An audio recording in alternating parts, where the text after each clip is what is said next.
It is 10:01. Good morning from the 104.5 The Zone studios. I'm Lucas Panzica. SEC schools announced their 3 player representatives for SEC Media Days next week in Atlanta. Tennessee head coach Josh Heupel will be taking tight end Miles Kitselman, defensive lineman Bryson Eason, and linebacker Arion Carter. Vandy head coach Clark Lee is taking safety Randon Fontenette, defensive back Martell Height, and quarterback Diego Pavia. In NBA news, OKC Thunder star and NBA champion Chet Holmgren has agreed to a fully guaranteed 5-year maximum rookie contract extension that could reach $250 million. And tonight, Nashville Soccer Club hosts DC United at Geodis Park in the U.S. Open Cup quarterfinal. Kickoff is at 8 p.m. You can watch the game on Paramount Plus. For all your foundation repairs and waterproofing needs, visit USSTN.com. Breaking news at once on your home for the Titans and Vols. This is 104.5 The Zone.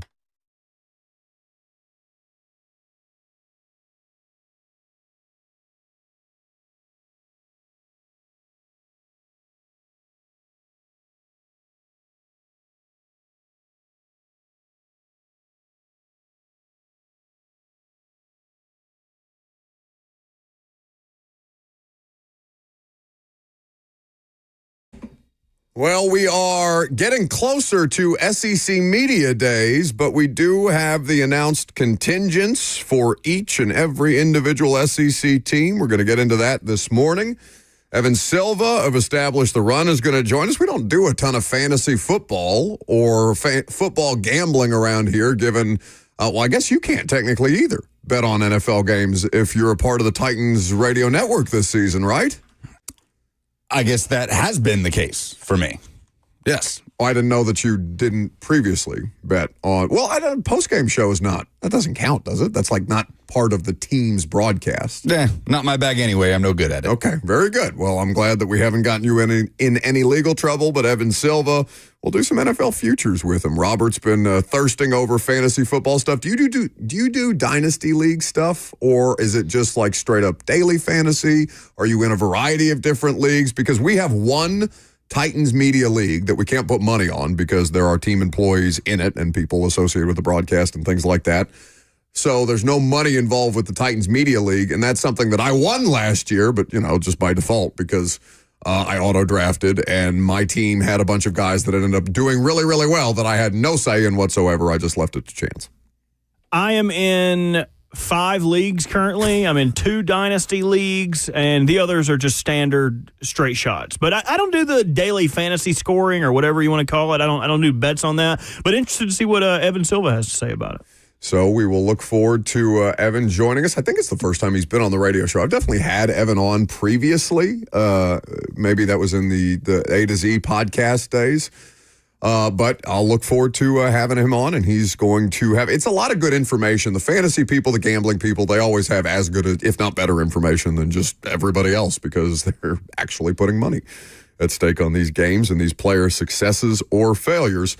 So we will get to that a little later on. Marciano is accusing people in the Titans Media League of letting me win. No, I don't think, I think nothing bothered Kaharski or Rexroad or Jim Wyatt or Glennon or everybody else that competes in the Titans Media League more than me auto-drafting and winning the league anyway. So, like I said, no skill whatsoever, but victory nonetheless. We'll take it.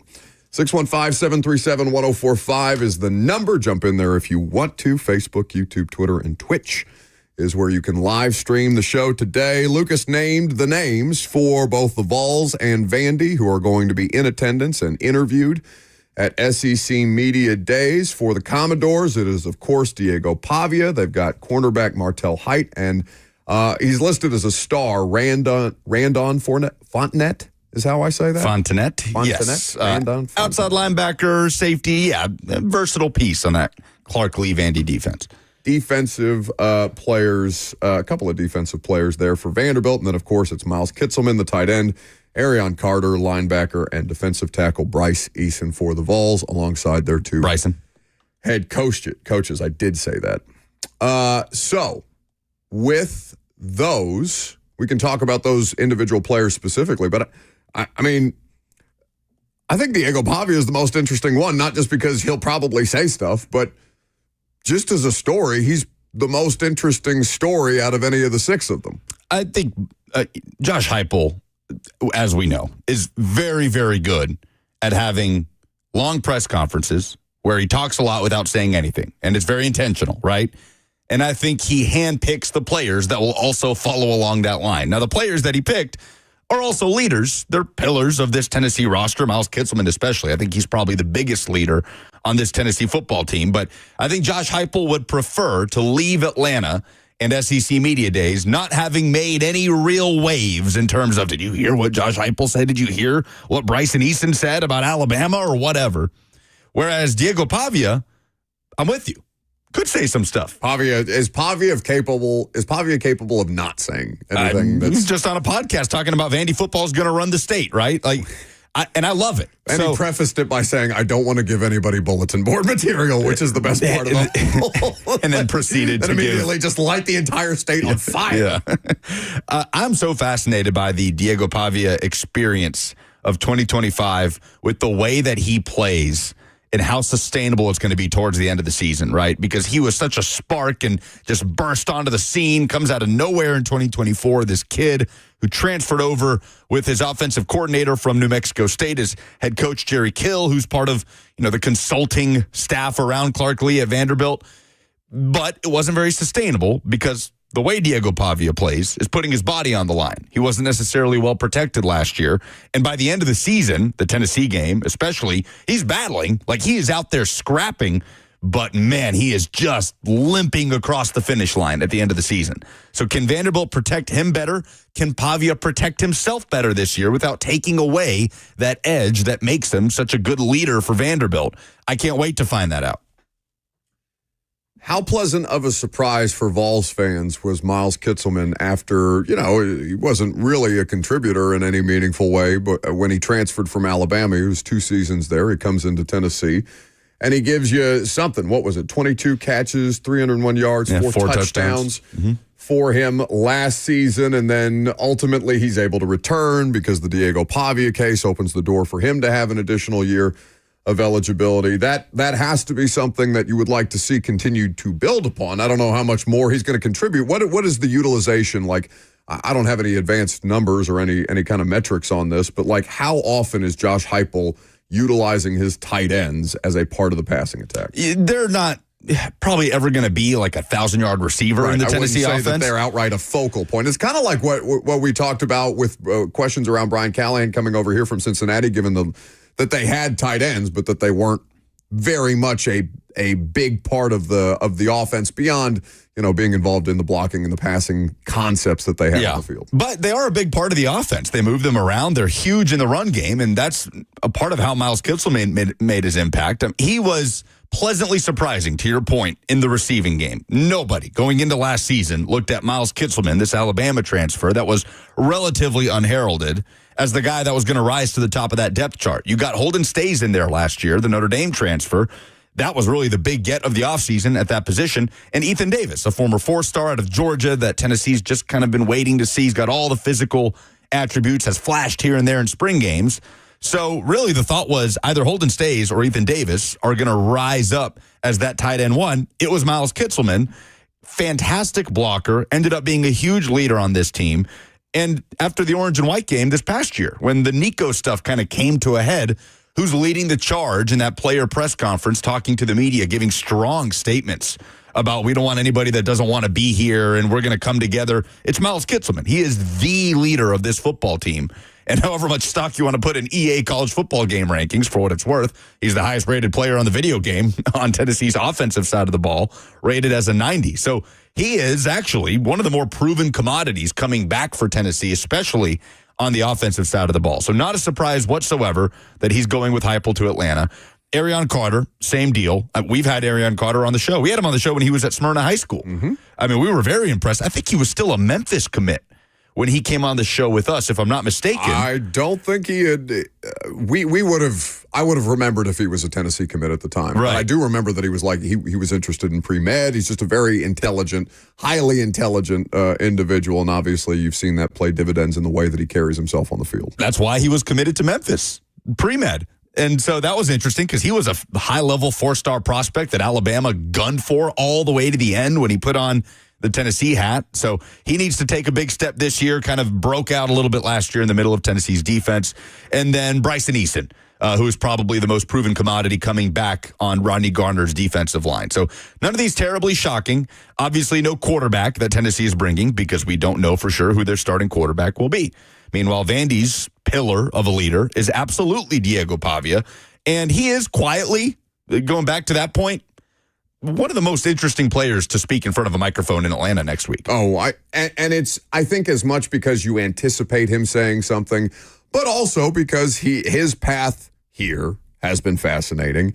His ability to elevate Vandy even further is in question, given that that's not historically what Vanderbilt does, but perhaps this is going to be different this time around, and Clark Lee can legitimately get something more out of a program that has historically underwhelmed as opposed to overwhelmed. And last year, they exceeded expectations, even if it was kind of a bumpy road to get there. And as we've talked about many, many times over, Vanderbilt could have been an 8-win team had they not made mistakes like Georgia State. I will say, in the Heupel era, this will be the most interesting lead-up to SEC Media Days around the Tennessee Josh Heupel conversation, obviously coming off of the Nico stuff. How many questions Josh Heupel, Miles Kitselman, Arion Carter, Bryson Eason, how many questions are they going to field about Nico? It's going to be continuous throughout the entire day that they're there. What do you think they get more questions about? Diego Pavia's commentary or Nico Iamaleava? Nico. Yeah, it was one of the biggest stories. It might have been the biggest story of the college football offseason. And so I don't expect them to say anything. Again, I think Heupel's very strategic in who he brings with him to these things. But it will color the conversation around Tennessee football. I mean, he could just get up there and say, like, and I've had coaches do this, and it's a smart tactic, just address it off the top. Say, we have no further comment on the situation, and then if they ask you further questions about it, you just next question. Yeah, I don't think it has to be that big a deal. We'll see. I expect him to kind of reiterate a lot of the company lines that he had at the Orange and White game and after the fact. No one's bigger than the program, all of these things. But I am interested. I've got an ear on what Miles Kitselman will have to say about it after he was, and it was very fresh. Oh, really? You'll have an ear on your ear to the ground for the pulse of the situation from Brazil? I won't be paying any attention. I'll catch up when I get back. Lie. That's very fair by you. A loud lie. I don't even have access to Twitter over there, remember? What? Twitter is banned in Brazil. You have to have like a special VPN. I mean, this happened. Oh, no, I don't remember this at all. It's because the spreading of information that is false is illegal in Brazil, and they can't. We don't have that rule here. Freedom of speech, baby. Game. You mean to tell me that Brazil is more thorough? No. They actually lifted the ban. Oh. It was something to do with Elon. It was initially. I just love that Brazil has higher moral high ground than we do as far as the trafficking and misinformation on the internet. It stemmed from a disagreement between Brazil's Supreme Court and X, which is still Twitter to me, over the platform's handling. Been 2 years. We're not going to call it X, Elon. Come on. Just let it go. No one's calling it X. No one's calling it X. Over the platform's handling of content deemed to be spreading disinformation and inciting violence. I just can't believe that Brazil is the first one to take a stance against that, and that we're just looking around and like, all right, we'll let the guy help run the country. Go ahead. Yeah, but how are we going to get our news if they ban it? How am I going to see all these funny videos? I don't know, man. They have lifted the ban, so I actually will have access to Twitter in Brazil. I just okay, nice. We expect a full-page scrolling on a beach in Brazil. Megan's trying to enjoy her holiday weekend, and Lucas is trying to get updates on what Miles Kitselman said. I will say I'm very good at disconnecting on these trips. Just not opening my phone for 5 days straight. Just a few other headlines of sports note, not necessarily local note, but are worth mentioning. Caitlin Clark is going to be back for the Fever for the first time in 5 games. She's missed a good bit of time this season with a groin injury. They're still holding serve in the WNBA. Are you watching any of these games, either of you? I haven't sat down and watched. No. That's okay if you're not. Like I'm not gonna make it a moral indictment of you if you're not watching the W. You think that I'm going to stop playing college football? That's fair. To watch that. Robert mentioned this yesterday that Dak Prescott is saying that he's healthy, fully healthy, and ready to go for training camp. And Shohei Ohtani hit his 31st home run of the season before the All-Star break, which is the most ever by a Dodgers player, which is kind of crazy. And, that will conclude our baseball coverage for the season. Evan Silva will join us. We'll do some NFL futures, talk a little fantasy football coming up next.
Welcome back to the show, fueled by Hattie B's Hot Chicken. I believe this is the first time that Evan Silva of Established the Run has graced us with his presence on the radio show, and we're grateful for it. You can follow along at Evan Silva on Twitter. If you are so inclined, EstablishTheRun.com is where you can get all of the great insights and information that not just he, but the rest of the crew is putting out there, including his top 150 rankings for the 2025 fantasy football season. Our executive producer, Robert Walsh, has been back there thirsty for information, Evan, so he's happy for a variety of different reasons that you are on with us today. Thanks for doing it, bud.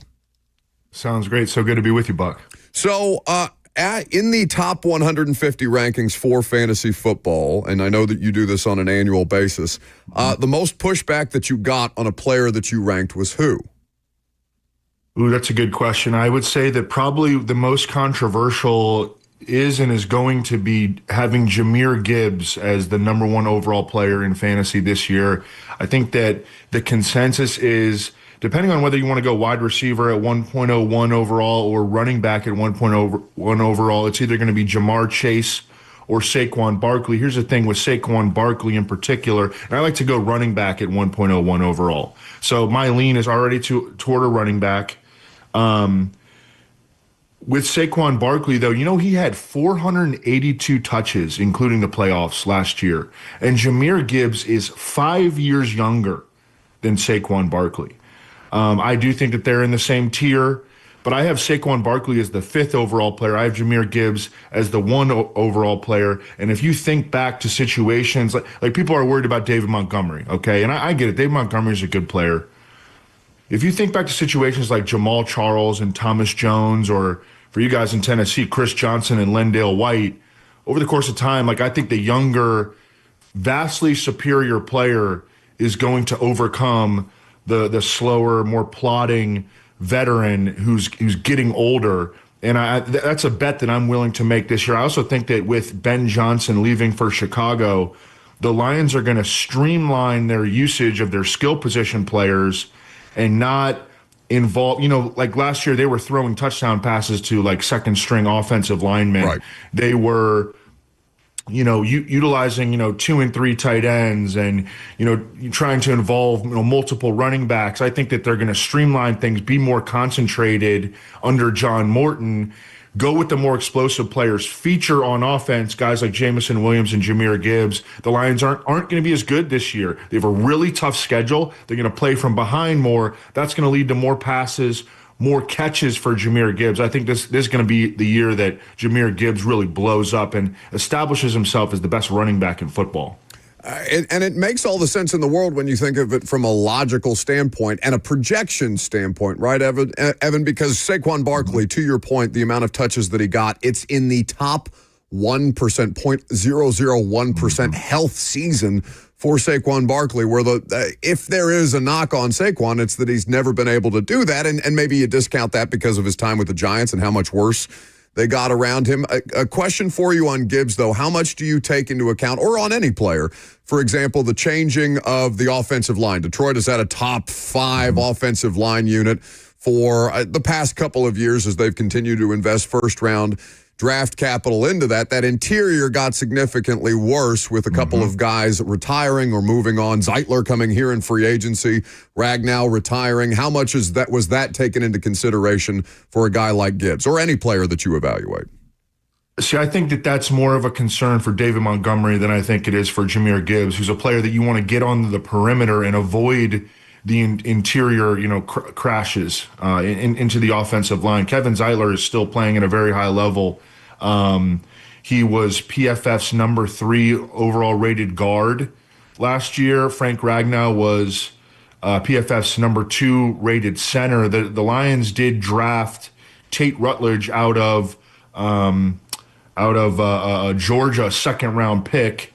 And I think that they anticipated, something happening with Frank Ragnow because his body really it was starting to wear down last year. But I think that they're still going to have a good offensive line.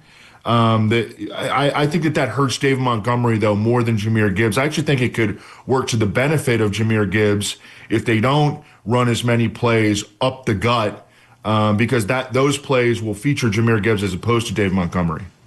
Evan Silva established the run here with us on 104.5 The Zone, talking a little NFL futures, a little fantasy football on this Wednesday. Evan, ESPN ranked the skill position groups in the NFL, going receiver, tight end, and running back units combined collectively, and they have the Titans bottom of the list, 32nd. Do you agree with that from a fantasy standpoint, putting the Titans 32nd in the league in terms of what they might be able to get or what their collection of talent is offensively at the skill positions? Yeah, I saw you guys talking about that. I think that the Titans are definitely towards the bottom. I haven't done my own ranking. I think that was Bill Barnwell that did that ranking, right? Yeah. Yeah, I mean, he's awesome. And I haven't done my own ranking, so I can't argue too much against him. And I listen to Bill Barnwell. I read Bill Barnwell. He's excellent. I think that Calvin Ridley is, a guy who has been sort of an enigma in the NFL. Like, a lot of people think that he's one of the best route runners in the NFL, and just the production has, maybe with the exception of like 1 or 1.5 years in his career, never really aligned with him being one of the best route runners in the NFL. And then you've got, Tyler Lockett on the back end of his career. You got Chigo Okonkwo, who's, oozing athleticism, but is another guy who's been really inconsistent. I like Tony Pollard. I think that Tony Pollard is underrated, but he's, not your classic, big-time workhorse running back. I think that when you think about the supporting cast, I know we're just talking about skill positions here. When you talk about the supporting cast, where you can be optimistic, what the Titans have surrounded Cam Ward with, is the offensive line, which I think can take a really big step in year 2 of Bill Callahan. And, they've invested a lot into that offensive line at this point in terms of money and draft picks. I think that they've got a chance to have a top half of the league offensive line, which hasn't been the case in Tennessee for a long time. You've got the run the damn ball hat on, shades of the Mike Vrabel era in Tennessee, and the Patriots skill position group is an interesting one to look at with Stephon Diggs coming off that injury, and, the offseason stuff is there too, but they're obviously a young team in a lot of ways too, drafting Kyle Williams, Mac Hollins comes over. To me, it's just an interesting collection of skill position talent. Evan, if you're to put up the Patriots group next to the Titans group, where are you going? What is one skill position group that you would rather have around your young quarterback between Titans and Pats? We're talking about the absolute bottom feeders here, like who is not in the basement. That's been the last couple of years. Right? Stay the football around here, Evan. I've got nothing but bottom feeders to work with. Okay, we're doing our best. Right. Yeah, I mean, they're both in the basement. I think that if you're just talking about the supporting cast around the quarterback, both these teams have young quarterbacks. I love Drake May in New England too, by the way. Then I would actually put the Titans above the Patriots from just a strictly supporting cast standpoint. In terms of skill position talent, I mean, you could flip a coin. We're debating number 32 and number 31. They're at the basement. It's important. It's important for Titans fans, Evan. You got to climb up those power rankings. Well, much less that you tried to give that run the damn ball hat to the Titans when that's actually a Colts thing first. That's a Quentin Nelson. Technically, it is. Oh, no. They don't even get the run the damn ball hat. No, we'll claim it anyway. Down bad around here lately. Evan Silva established the run here with us on 104.5 The Zone. So I love asking you about things like NFL futures bets, and you were kind enough to provide me one that you're hot on.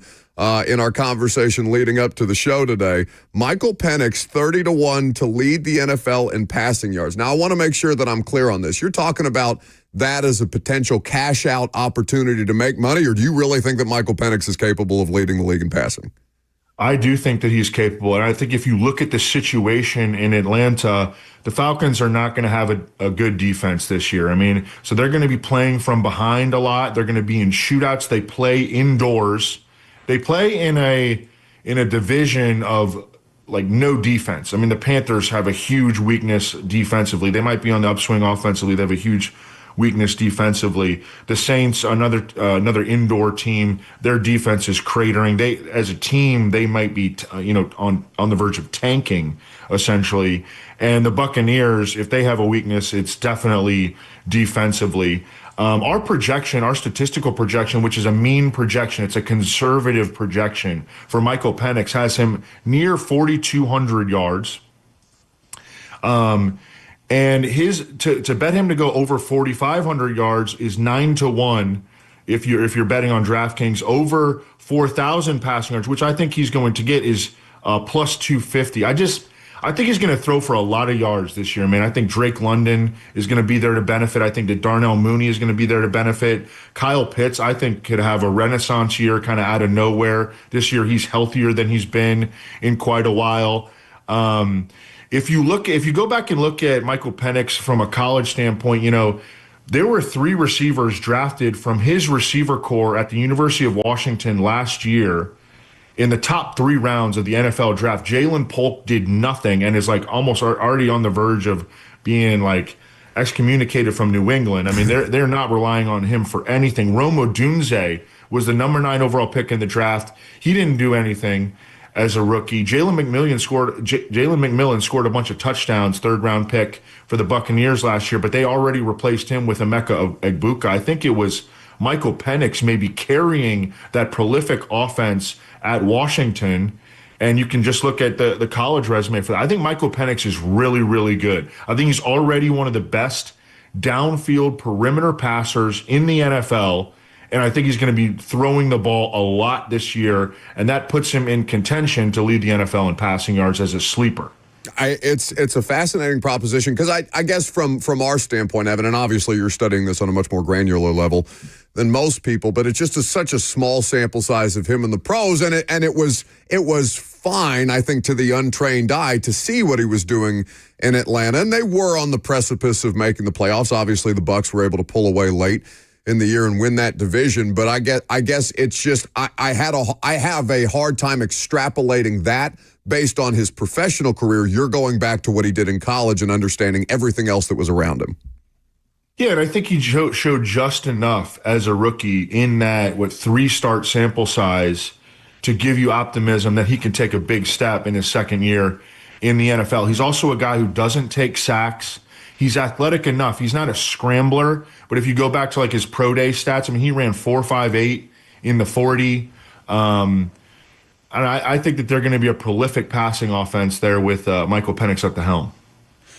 Where are you on Offensive Rookie of the Year right now as it pertains to a battle between what seems like it's setting up as Cam Ward, Ashton Genty, Travis Hunter? Would that be fair? Where are you on that at this point in the offseason? Well, Ashton Genty has to be, I think, a big favorite right now. We don't know how much offense that Travis Hunter is going to play, and Ashton Genty is going to just get the ball a ton under Pete Carroll and Chip Kelly. And I think that the Raiders are going to be, they have like a legitimate quarterback for the first time in a really long time in Geno Smith. So I think that he's got to be a really big favorite.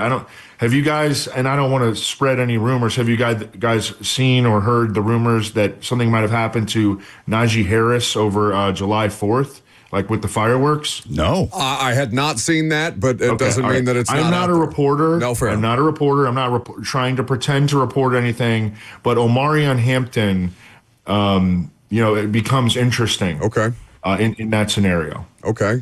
Something worth diving more into or seeking out more. You could like do a Twitter search, but I don't want to spread any rumors. No, it's just social media. Keep in the back of your head. It's just scuttlebutt that he injured himself somehow on the 4th with some fireworks. Doesn't mean that it hasn't made it to the mainstream yet. So just something to keep an eye on. Interesting. And I hope that he did not, by the way. Yeah. For sure, of course. And I guess, Evan, when you talk about going back to Genty and Vegas and Chip Kelly, I think a lot of people have some misconception, and they shouldn't, based on who he was as a professional coach and arguably even who he was at Oregon. You can leave the Cal stuff out the UCLA stuff out if you want to, but they always, under Chip Kelly, had a heavy emphasis on running the ball. I mean, hell, I remember the Titans getting DeMarco Murray because in the same offseason, Chip Kelly decided that he wanted to pay DeMarco Murray and Ryan Matthews that year and decided he didn't need both of them, or that was not a smart use of salary cap allocation.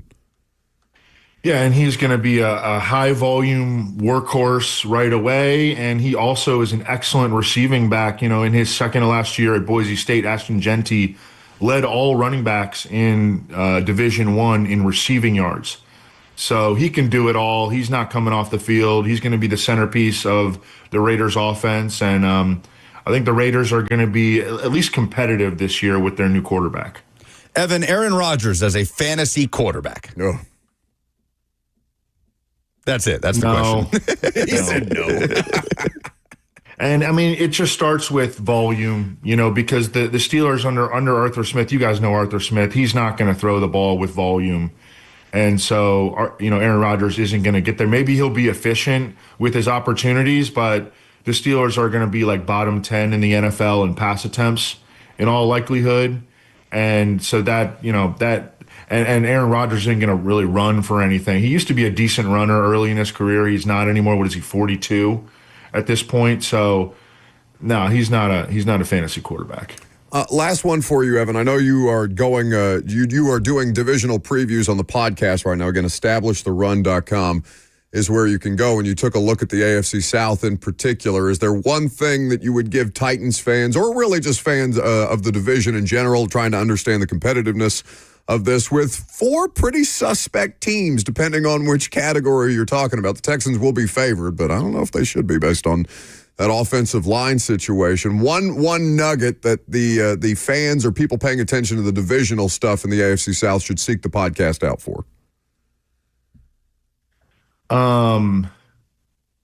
I would say the Jaguars are just really interesting this year with a new coaching staff, new front office. I think this could be the year that Trevor Lawrence takes the leap that people have been expecting from him for a long time. He's never thrown more than 25 touchdown passes in a season, and Liam Cohen was able to coax 41 touchdown passes out of Baker Mayfield last year. Brian Thomas, I have him as a top 5 or 6 fantasy receiver. Travis Hunter, although he may not be a full-time receiver, I think he's going to make a big impact when he is on the field. And the running back situation is like wide open with Travis Etienne, Bashal Tutin, and Tank Bigsby. Just from a fantasy standpoint, the Jaguars are really, really interesting this year.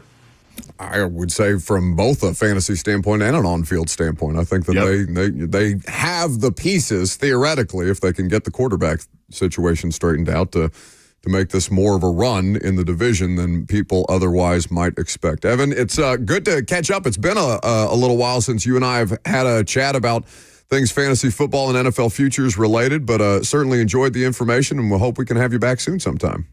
Excellent. Thanks so much for having me, guys. Take it easy. That's the man, Evan Silva, establishtheRun.com. Good stuff there. You have SEC observations? I sure do. Find out next.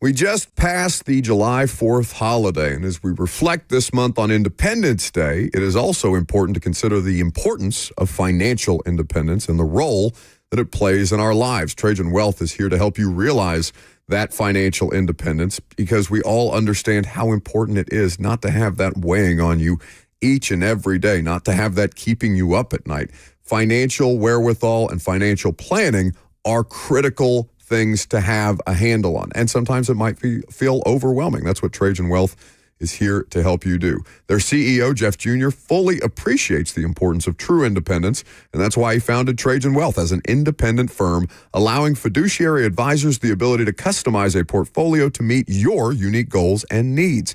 So call Trajan Wealth today to discuss options for achieving that financial independence. Their number is 615-270-5000. That's 615-270-5000, or visit them online at TrajanWealth.com. Advisory services offered through Trajan Wealth, LLC, an SEC-registered investment advisor. This is a paid advertisement.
SEC observations are what we're going to do. Now, Lucas had a different plan for SEC observations today than he typically does, and I'm not. Did you have enough time to pivot? Because you tried to squeeze previews in here. What? Tried to squeeze some previews in here, given that you're going to be out of town next week, which is shocking to me that you would these holiest of days, SEC media days that I despise, and you can't get enough of, that you would go out of town and you would leave me here stuck with it. I honestly, when we booked this trip, I never put two and two together. That it happened to be during. It didn't even strike me until like 2 weeks ago that I was going to be gone throughout SEC Media Days. So I am actually bummed because that is the week of the off season that the SEC and what's going to happen in the upcoming season. It's like annoyingly happy favorites about it every year. Like I actually really do enjoy it. It's just we're just all sitting around talking about this thing that we like. You know, nothing to hate about it. I do understand why it's exhausting to be there in attendance and covering it, but from afar, Unless you're enjoy 3HL, because they crush. They do. They kill it. As we've mentioned many times over, and they're going to be back again in Atlanta this year for SEC Media Days, sponsored by whom? Oh, thank you for throwing that on me before I have the copy up. It was your job. We decided this many, many months ago that you were going to be the one to read the liner. So if you're not prepared, I can't help you. What is with these lies? These lies that you throw around. Mm-hmm. Brian's Motorsports and Medical House Calls. Thank you. So, Tennessee, we're going to look quickly at some of the student athletes that are coming to SEC Media Days. We've already talked about the Tennessee ones, but quickly, Tennessee picked up a massive linebacker commitment yesterday in the class of 2026. 4-star linebacker Braden Rouse out of Kell High School in Marietta, Georgia.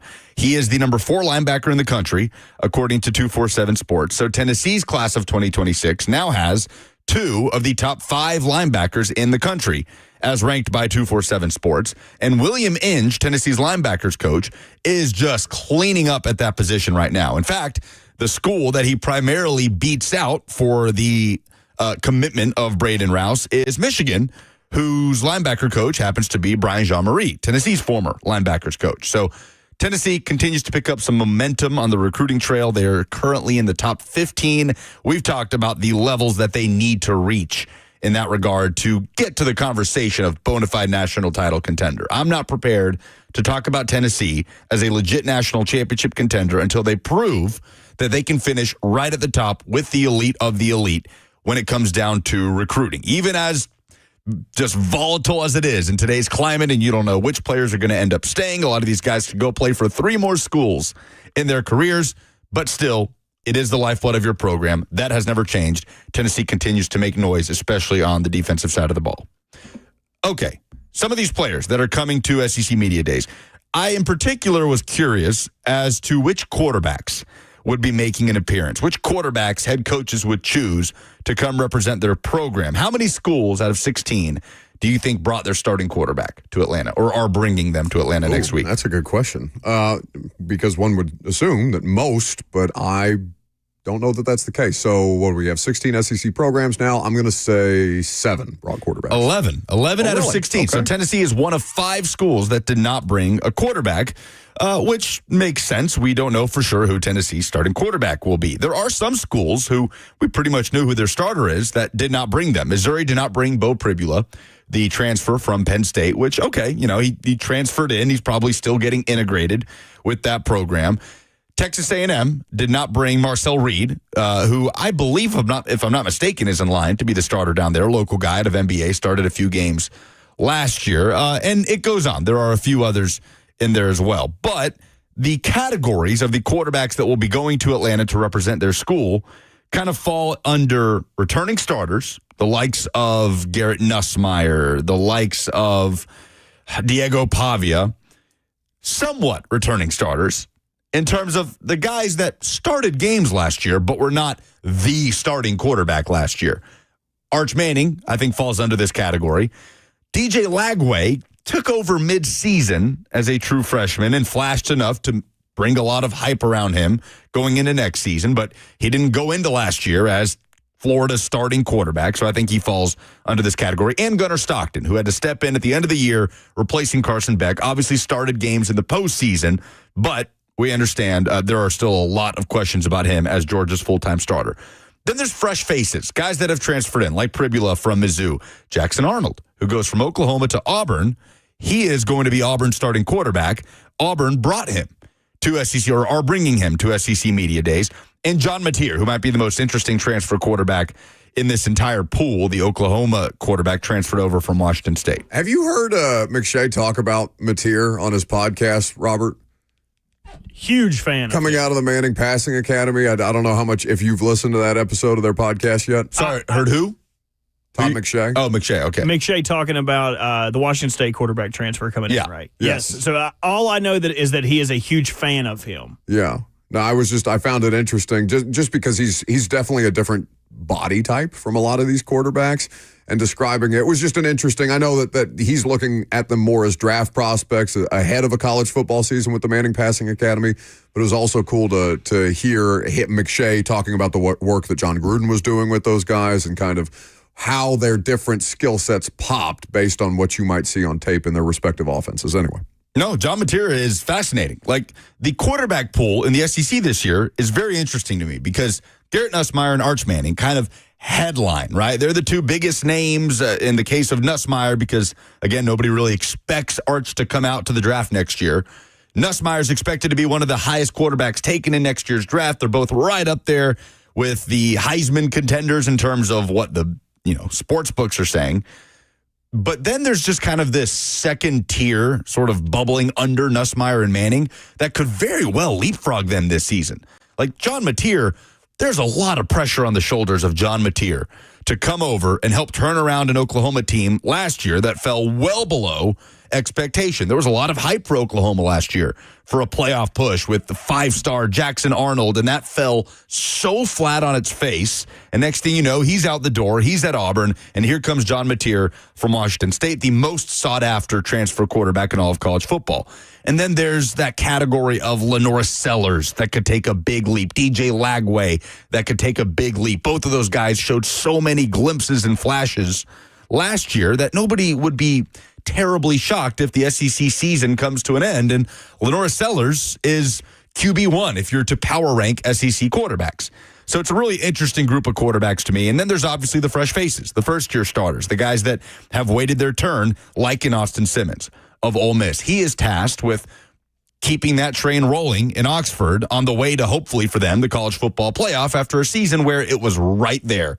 It was right there for the taking. They couldn't grab it. So for Ole Miss, it's, okay, can you do that now with potentially a less talented situation at quarterback as Jackson Dart is a first-round pick to the New York Giants? So it's an interesting group of quarterbacks here. 11 out of 16 SEC teams taking their signal caller to Atlanta. I guess I went low on the number of quarterbacks just because of all the movement. And I didn't know if programs, obviously these are guys who have played in college football and can handle themselves around the media. I just didn't assume that, they would be the first ones out to represent a program that they just got to. Yeah, it's interesting. Like, the most proven commodity at that position in the SEC would be Garrett Nussmeier. Like, I don't think you can say yet for sure that Arch Manning is. Lenora Sellers showed enough for people to buy into him. That's still a big projection, though. Yeah, like, I think John Mateer is more of a proven commodity than Lenora Sellers, and he was doing it at Washington State last year. No, I don't think people that watch college football watched either of those players would argue that point. Do you? No, not at all. That's what I'm saying. Okay. There's so much room for these guys to elevate them into another tier of conversation. Sellers and Lagway, it's hype right now, and it's deserved hype. They showed enough to bring a lot of excitement to their fan base going into the season. Can they take that next step? Can they leapfrog some of these guys that we go into the season saying, well, we know what Garrett Nussmeier is. We know that John Mateer is one of the most talented quarterbacks in this league. Can guys like Sellers and Lagway do enough to leapfrog them in that conversation? Will their teams be good enough around them, fighting a difficult schedule in the case of DJ Lagway, especially on the road? So all the different categories of SEC quarterbacks, it's just interesting. Sometimes you go into a season where half the league has a returning starter. Sometimes you go into a season where it's totally up in the air. You don't know what you're going to get. You don't know who the most proven commodity is. Feels like we have a good mix across the board going into this season. What do I have to give away? You have 2 tickets to see Nashville SC. Tonight? Assumably. You have a date on that? Because they do have a game tonight. July 16th. Okay, so that is the game against? That would be the Wednesday game against Columbus Crew. Big game, top 4 matchup in the Eastern Conference a week from tonight. Okay, so tonight they have the U.S. Open Cup against DC United at Geodis Park, but they are going to have another home game that you can attend if you would like to next Wednesday, as Lucas mentioned, against the Columbus Crew. What you have to do to win those tickets is simply this. You call that number, 615-737-1045. You tell that portly, orange, balding man on the other side of the phone what your dumbest thing dumbest thing in sports this week is, and he will put you on hold. We will take your call. If it doesn't suck, you may just win tickets. I'm Buck Rising. It's 104.5 The Zone.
It is 11:01. Good morning from the 104.5 The Zone studios. I'm Lucas Panzica. SEC schools announced their 3 player reps for SEC Media Days next week. Tennessee head coach Josh Heupel will be taking tight end Miles Kitselman, defensive lineman Bryson Eason, and linebacker Arion Carter. Vanderbilt head coach Clark Lee will bring safety Randon Fontenette, defensive back Martell Height, and quarterback Diego Pavia. Tennessee also picked up a big commitment from 4-star linebacker Braden Rouse on Tuesday, the number 5 linebacker in the country, according to 247 Sports.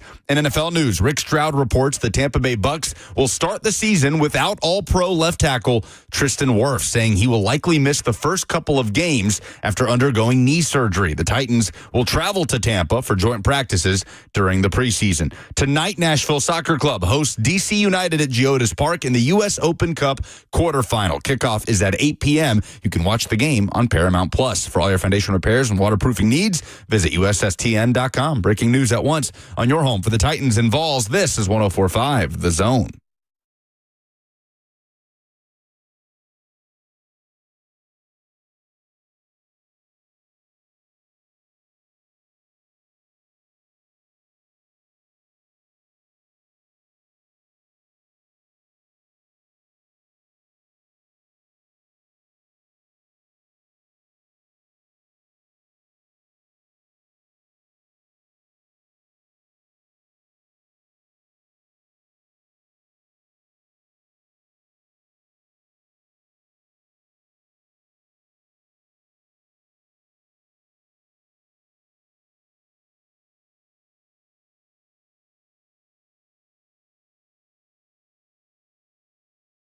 Six 615-737-1045. What's the dumbest thing in sports this week? You call in, you tell us it's better than the rest of the calls. We'll send you to Nashville SC's game next Wednesday at Geodis Park. Not tonight, next Wednesday at Geodis Park against the Columbus Crew, the best professional team in the city. They're on a heater. So would a U.S. Open Cup draw or victory count towards the unbeaten streak, or is that simply an MLS play? Is that how we're doing this? That is in the 14-game unbeaten run is in all competitions. All competitions. Which right now is just MLS regular season and U.S. Open Cup, which okay. That tournament is kind of sprinkled in throughout the course. So now you're back in U.S. Open Cup tonight in the quarterfinal to play D.C., and then Saturday it's back to regular season play at Miami. What's the record for a club in an unbeaten streak like this? The record for an MLS club is a good question. I mean, this is definitely a Nashville SC club record. It would be longer than 14 games for sure, but I'm not sure what the record is for an MLS club crazy, in all competitions. Longer than 14 games? I mean, any guesses? Oh my gosh. Do you have the answer? I have the answer. Go ahead. I'll say the longest winning streak in MLS history. No, winning streak or unbeaten streak? This is longest winning streak. Oh, go ahead. 15 games. Is it a Galaxy team? LA Galaxy, 1997 to 1998. Yeah, parity was not a strength of Major League Soccer in those days. In recent history. But that's outright wins, right? Yes. That's what it's saying. Yeah. Kansas City and Seattle both had streaks of 9 consecutive wins. The Sounders also held a record for longest unbeaten run to start a season, which was 13 games. Yeah, so to start a season. SC's winning streak is 4. Their unbeaten streak is 14. They have 4 draws in this unbeaten run. Okay. 10 wins, 4 draws in all competitions. So technically they would beat this record of 13 unbeaten. But that's to start the season? But that's to start the season. I don't like these semantics. Yeah. What do we have to do? But 15 straight wins is crazy. But again, that's MLS of old. Different time. Parity is absolutely a strength now, I will say.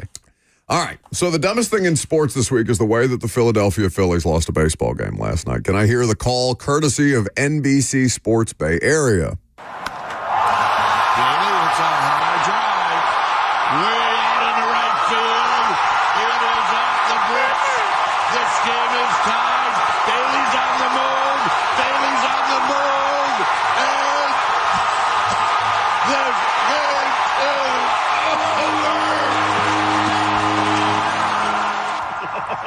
One out, runners at the corners in the bottom of the 9th inning. The catcher for the Giants, the San Francisco Giants, who ended up winning this game 4-3 last night, Patrick Bailey, he hits a walk-off 3-run inside the park homer in that win. Philadelphia was up 3-1 prior to that, obviously. So you had a long fly ball, a bad bounce, and the catcher's legs getting in the way of Philadelphia being able to close out the win. It's one of the most ridiculous baseball results I've seen all year. Yeah, it looks like the Benny Hill theme belongs here. Sure. Like if you put it in the background of that highlight instead of the growling play-by-play guy, you would it would be very, very fitting. It's just it seems an incredible way to win a game, but also a diabolical way to lose a game. It sounds like he's gasping for air. He does. He might have been exhausted like that day. Somebody stabbed him in the stomach, and that's his last dying breath. This game is over. So, I don't know if you're familiar with the local host in Kansas City, former radio host, now does a podcast. Is it Kevin Keitzman or Kevin Keatsman? Oh, I have no idea. Spelled Kietz. Oh, is this the thing I sent in yesterday? Yeah. So we're going to call him whatever his name Keitzman. is. It doesn't matter. KK. We'll call him Double K. Okay. So Double Just K. don't add a third one on there. Yeah, we just keep the third one over there. Okay. So KK was a host locally, radio host in Kansas City. He was kicked off the air years ago for reasons that are beyond me. I didn't dig that deep, but he's off the air. Now he hosts a podcast, an iHeartRadio podcast called Kevin Keitzman Has Issues, which is fantastic, on Monday. And he went on a rant about Patrick Mahomes. He went on a rant saying, and I quote, "Vacation photos are popping up of Patrick Mahomes, and he's fat. I'm going to say it, and I'm going to tell you the truth. That's why you hit the play button. He's an embarrassment. You're a $500 million quarterback. You've made all these comments in the offseason that we're going to do our talking on the field. We got our butts kicked in the Super Bowl. We're coming back with a vengeance. Dude, you're fat. Your belly would be fat at my pool hanging out with us 60-year-olds. He goes on to say, stop. Stop the fast food. Do a sit-up. Do something. There's no training to this man. I don't understand it. He's not a kid anymore. You can't just run through your NFL career eating Taco Bell all the time. It's time, dude. It's time." Now, he is rightfully getting dragged. I want to know what this human being looks like. To say there's no training to this man about the best quarterback that we've maybe ever seen in the NFL is crazy. Or assuming that he's never done a sit-up. Now, yeah, right, do a sit-up. Or like that has anything to do with your belly fat. Like doing a sit-up would instantly make him not fat. Like, and now, Pat Mahomes. Just the one sit-up and then no more Taco Bell. He has, made little quips and jokes about his quote-unquote dad bod when pictures float around. Have you ever seen this? This is from People magazine. His trainer, Bobby Stroop, who's been training him apparently since he was a kid, has this quote about Pat Mahomes' just body shape generally. Yeah. Quote, "I'll be the first to tell you that I think an NFL quarterback should have at least 14% body fat. It's not from an unhealthy standpoint, but from a force absorption standpoint. You have to be able to take contact." He says, "We know there's just not a lot of quarterbacks in the Hall of Fame that have a six-pack, and there's a reason for that. We've got to find that fine line of performance and health, and the aesthetic part is a different conversation." Again, this is Mahomes' trainer saying, "I don't need him to look like a model because the way he chooses to play requires a certain type of physicality, and that physicality needs more body fat. That is a core belief that I have for him." And this trainer has shot out at this. And you can't like be jacked as a quarterback because it'll affect your movement. It'll affect your throwing motion. Mm-hmm. Like that was something that Levis had to work on. And, the results of that may vary, but like he was almost like his biceps were almost too big. You're too ripped. Seriously, that's a thing. Pat Mahomes has a quote in here too. This is from Yahoo. It says, "I definitely have the dad bod a little bit. I'll also say I have a great body for a quarterback. You've got to have some padding in there to take the hits that we take." Man, that's so awesome. It's such the most valid excuse of all time to look somewhat out of shape. Like, I love that. I wish I had that excuse in my life. I was about to say, we're Patrick Mahomes considered fat, and I'm just looking around at the three of us like, oh, God. speak for yourself. It's particularly funny, somebody in our profession, given what sports, like, we as a show are above average for what the typical sports media person looks like. Like, every I'm just picturing some 60-year-old dude telling Mahomes to stop eating Taco Bell as he gasps through, whatever gastric bypass surgery he's had most recently with a 71% blockage in his arteries. Derek says, my padding is also required, okay? Do you guys want to hear the quote that got him fired? Yes. Andy Reid does not have a great record of fixing players. He doesn't. Discipline is not his thing. It did not work out particularly well in his family life, and that needs to be added to this as we're talking about the Chiefs. He wasn't a real great dad.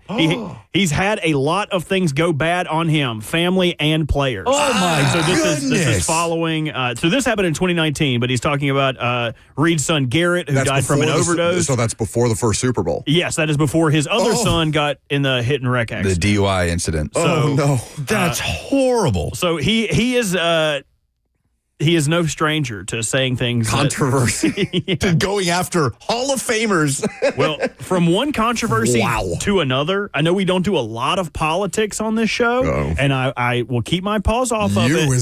You are the person I did not have diving into the political But listen, sphere. Oh, I can't wait to see where this ends up. Listen, I think if this isn't handled correctly, it could be a catastrophe. It's dirty politics. It's dirty politics. A catty mayoral race is brewing in Somerville. Literally. These feisty felines are campaigning for the imaginary office of Bike Path Mayor. But it seems one candidate has a very real enemy. So again, the original race, and was Orange Cat versus Barry, who's the incumbent. I see Barry all the time. I see Orange Cat almost as much. And then other candidates started coming in, and then Barry's sign was stolen. But now Barry is back with her promise to make cats outside again. We wanted to make sure that people knew that she had owners and that she was well taken care of and loved and that she wasn't just a random cat roaming around. And we wanted other people in the community to come out and make signs for their pets. It's become a competitive and creative field. Freya is running as a member of the Communist Party.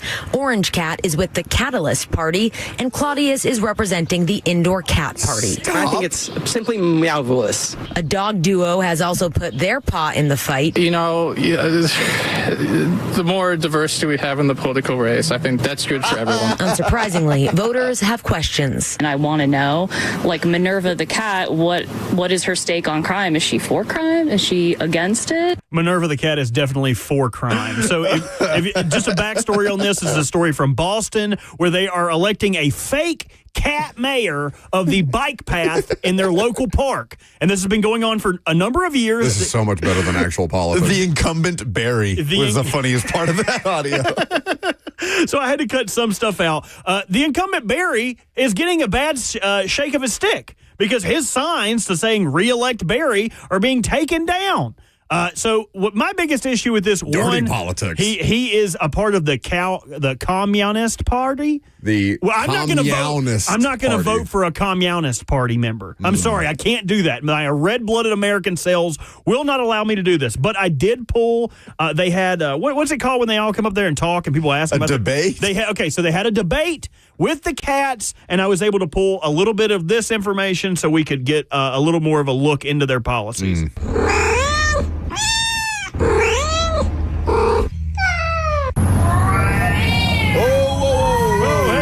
Guys. Whoa, dump that. I should have bleeped that. Dump that. My goodness. So things got a little aggressive at the cat debate, but looking forward to this being resolved and hopefully no dogs. We all three have cats. Should we have submitted a candidate from what would our party be called? Are they all of the same party, or are they from conflicting parties? The Communist Party, the Catalyst Party, and the Indoor Cats Party. What is the flag for the Communist Party? It's like the hammer and sickle's like a cat toy. Yeah, it's like one of those strings. A cat, instead of the scythe, it's a litter scooper. So this needs to be fixed. It's no laughing matter. I know we're laughing at it now, but this needs to be fixed. It needs to be rectified, and Barry needs to uphold his rightful spot as cat, cart, bike, whatever the hell he is. He's a mayor. Harold Hockett on YouTube says, America is doomed based on that audio that we just played. Have you seen the level of political discourse, actual political discourse in our country, and you're going to say that those people are the one that are dooming America? I would agree with Harold. Hearing the corruption that's happening on these streets, these local elections. Stop the count. Must be protected. Stop the cat. Stop. That would have been the better joke. You're right. All right, we'll take your phone calls on the dumbest thing in sports this week. Coming up next, we'll also get into ESPN's hate of the Titan skill position group. I'm Buck Rising. It's 104.5 The Zone.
I don't know why. Christmas in July? Or are you just lazy?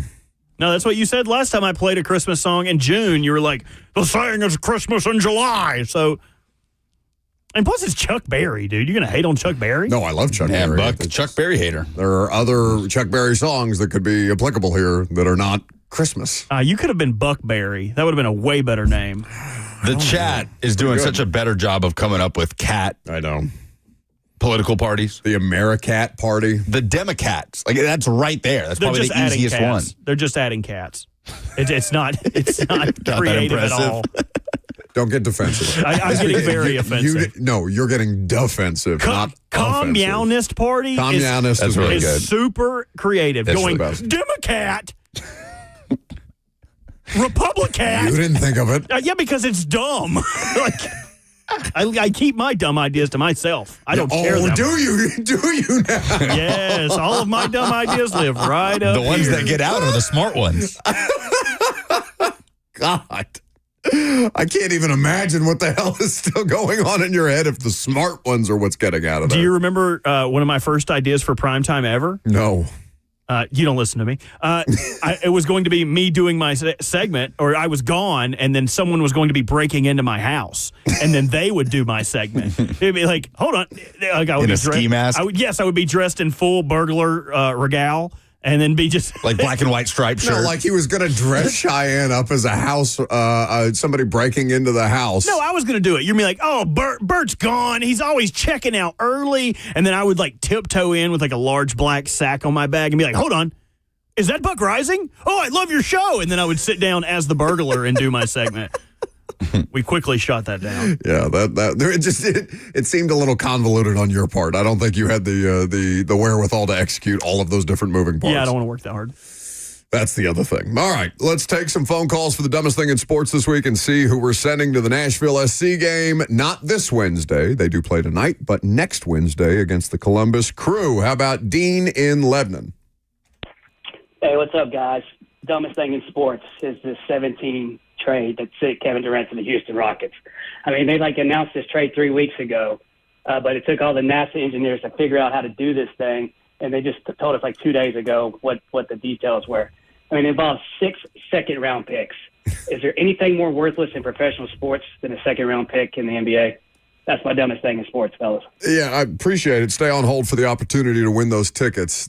We had somebody calling in saying that 5 second-round picks was too much to give up for Kevin Durant in the not the last time we did this. It was too pricey. But Dean, I'm more on the side of Dean, where I mean the value of a second-round pick in the NBA is not of consequence there.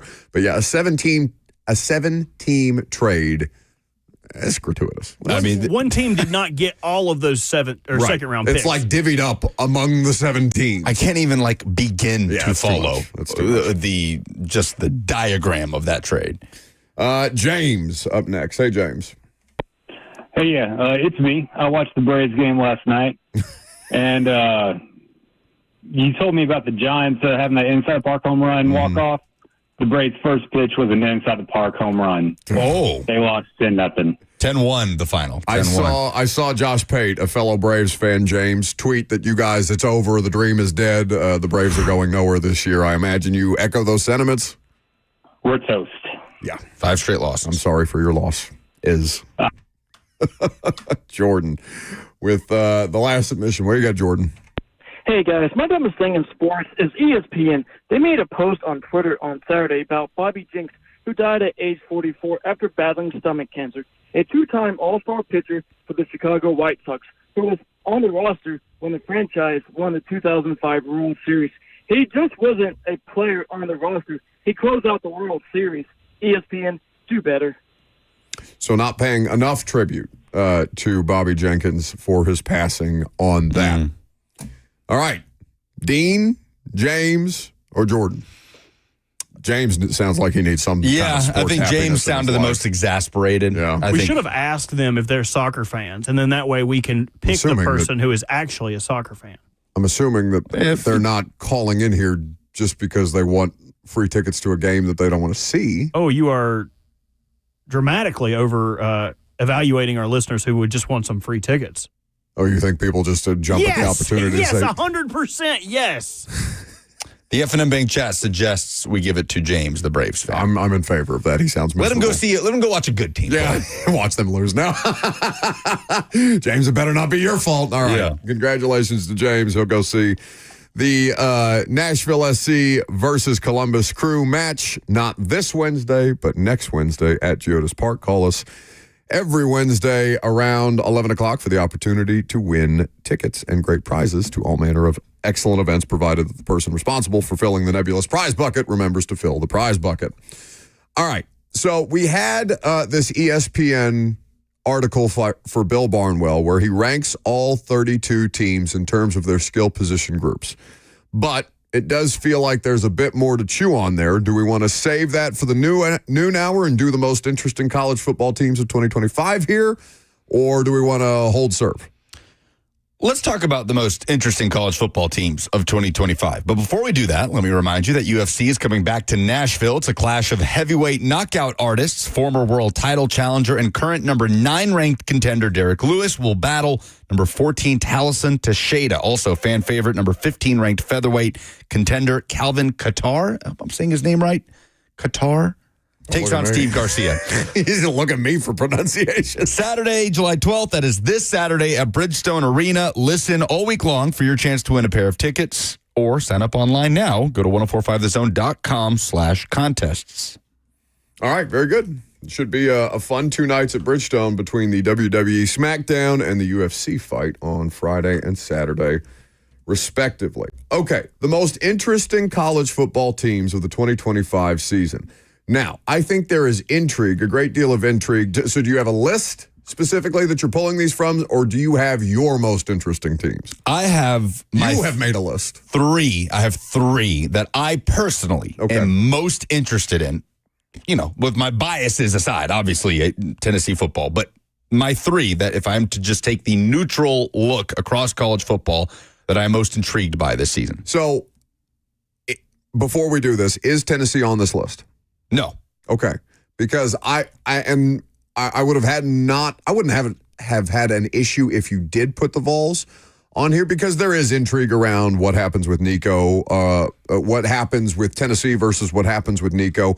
But that's more an interesting off-season thing to me as opposed to the actual interest in their season. We don't expect Tennessee to be competing for a national championship. It would be a surprise if they made the college football playoff field this year. Agreed. Okay. So, the 3 most interesting college football teams of 2025 are? Well, I'll give you my 2 most first because they're neck and neck.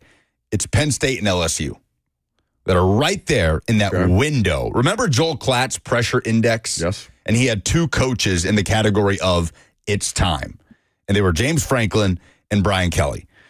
There are many schools across the country that tout this standard of national championship. Right? That if you are not contending for and or winning national titles, that it's not good enough. But how many schools actually part ways with coaches because they're not meeting that standard? Right? Like Alabama touts that standard. Absolutely. Nick Saban inflated that standard. But if Kalen DeBoer is not right there front and center in the national championship discussion every year, you're going to fire him because Nick Saban was? I don't think so. I think the standard has to change. That's what makes LSU so fascinating, because your last 3 head coaches have won a national championship.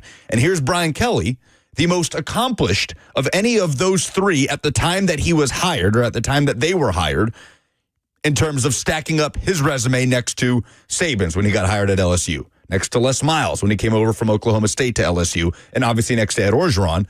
Brian Kelly's resume is far above those other 3 coaches. So that is the one school in the country that I look at and I say, if they are not, at the very least, a national title contender this year, I could see that getting sour between Brian Kelly and LSU. And that's fascinating to me. And then James Franklin in Penn State is kind of a different version of that discussion, where this is, without a doubt, the best opportunity for a championship team James Franklin has ever had. To the coordinators with Jim Knowles doing the defense and Drew Allers last year with the program, and they finally checked that box at the receiver spot, getting Trebor Pena over from Syracuse. This is the year for James Franklin. It feels like the most, if it's not going to happen now, then it's not going to happen year in all of college football.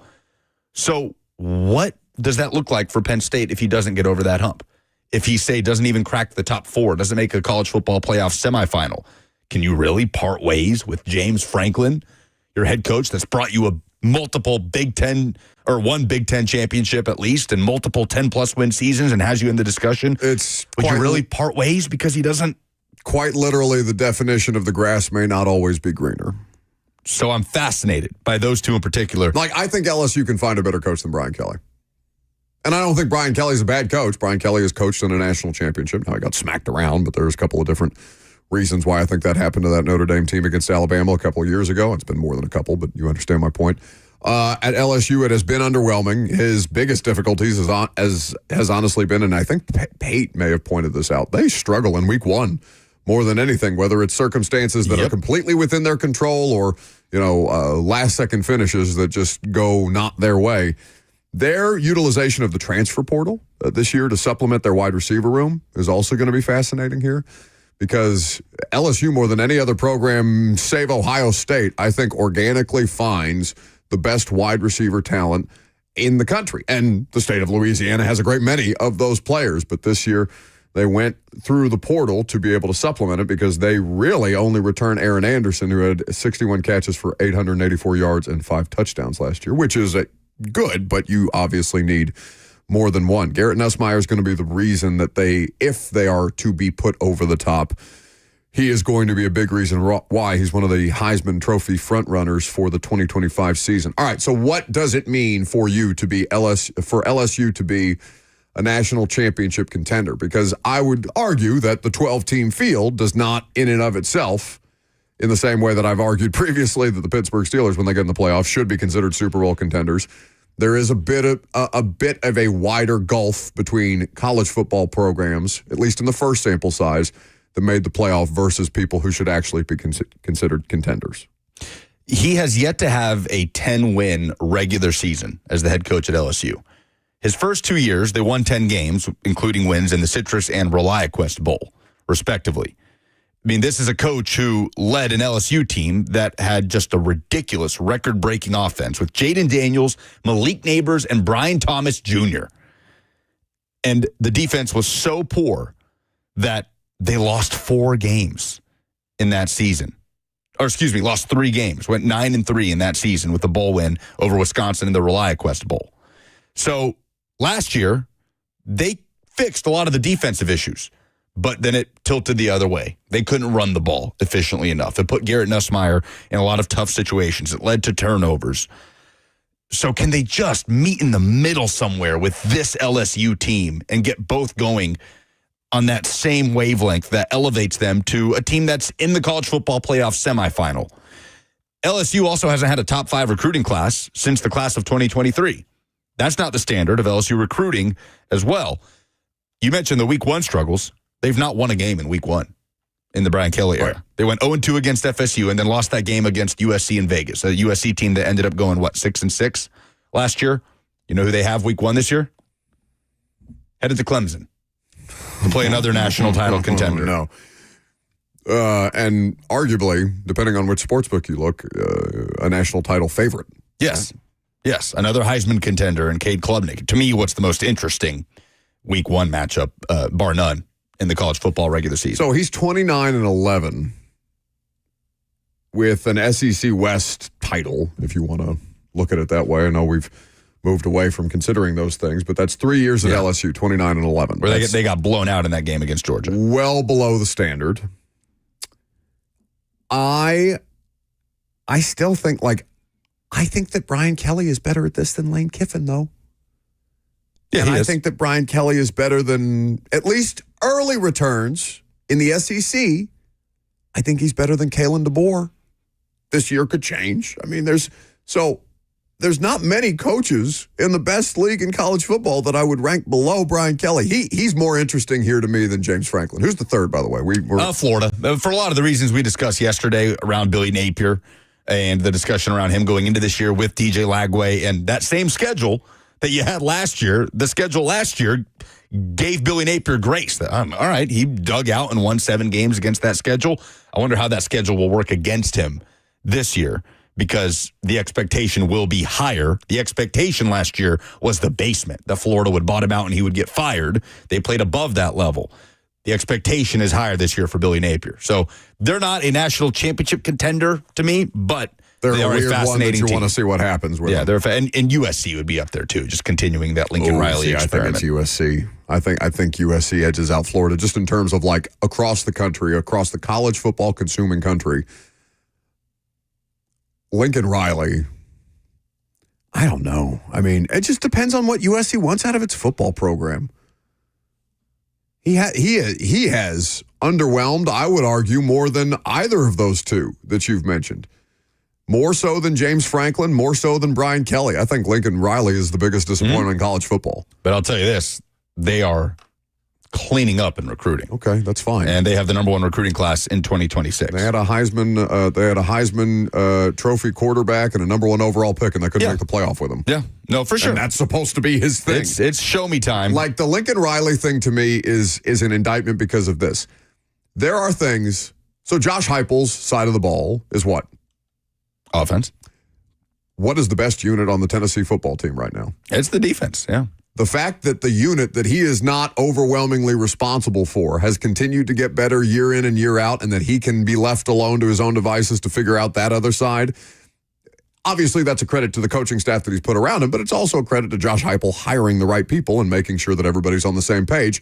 If you are an offensive-minded head coach and your defense continues to get better over time as opposed to just being a catastrophe the way that Lincoln Riley's has, I think that's a sign of a good CEO running a program to get it to the best version of itself. Not only has Lincoln Riley's defense been abhorrent, but the offense has not been overwhelmingly spectacular to the point where it can't. I mean, Caleb Williams saved them more times than they deserved during his tenure there, and I know he's been gone for a season, but still, I think Lincoln Riley to me is as Trevor Lawrence is to the NFL, the most disappointing person in that sport. Well, he finally made the move after the 2023 season to bring in D'Anton Lynn, the former UCLA defensive coordinator, and there was improvement last year in his first year calling the UCLA defense, replacing Alex Grinch, the previous coordinator.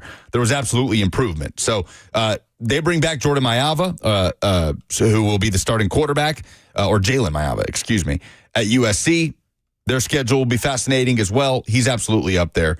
But to the Josh Heupel point, really quick, you're right. That is a credit to him. It's what you want to see with an evolution of a head coach, especially one that specializes in one side of the ball. But at the same time, there is that sense of urgency, like, okay, now get the offense back to what the offense should be in the Heupel era. I think the context of the quarterback play that he's currently dealing with, and you can only use that as an explanation before it becomes an excuse for too long, right? Sure. But at some point, though, Tennessee fans will say, okay, no, do the thing that we hired you to do that you did so well. Was the Hendon Hooker thing a flash in the pan, or are you actually capable of recreating that with the right talent? And that's a discussion for another day. But to tease what we have coming up, of all these teams, the most interesting teams in the country, none of them belong to what I think is the most interesting conference in the country. I'm Buck Rising. It's 104.5 The Zone.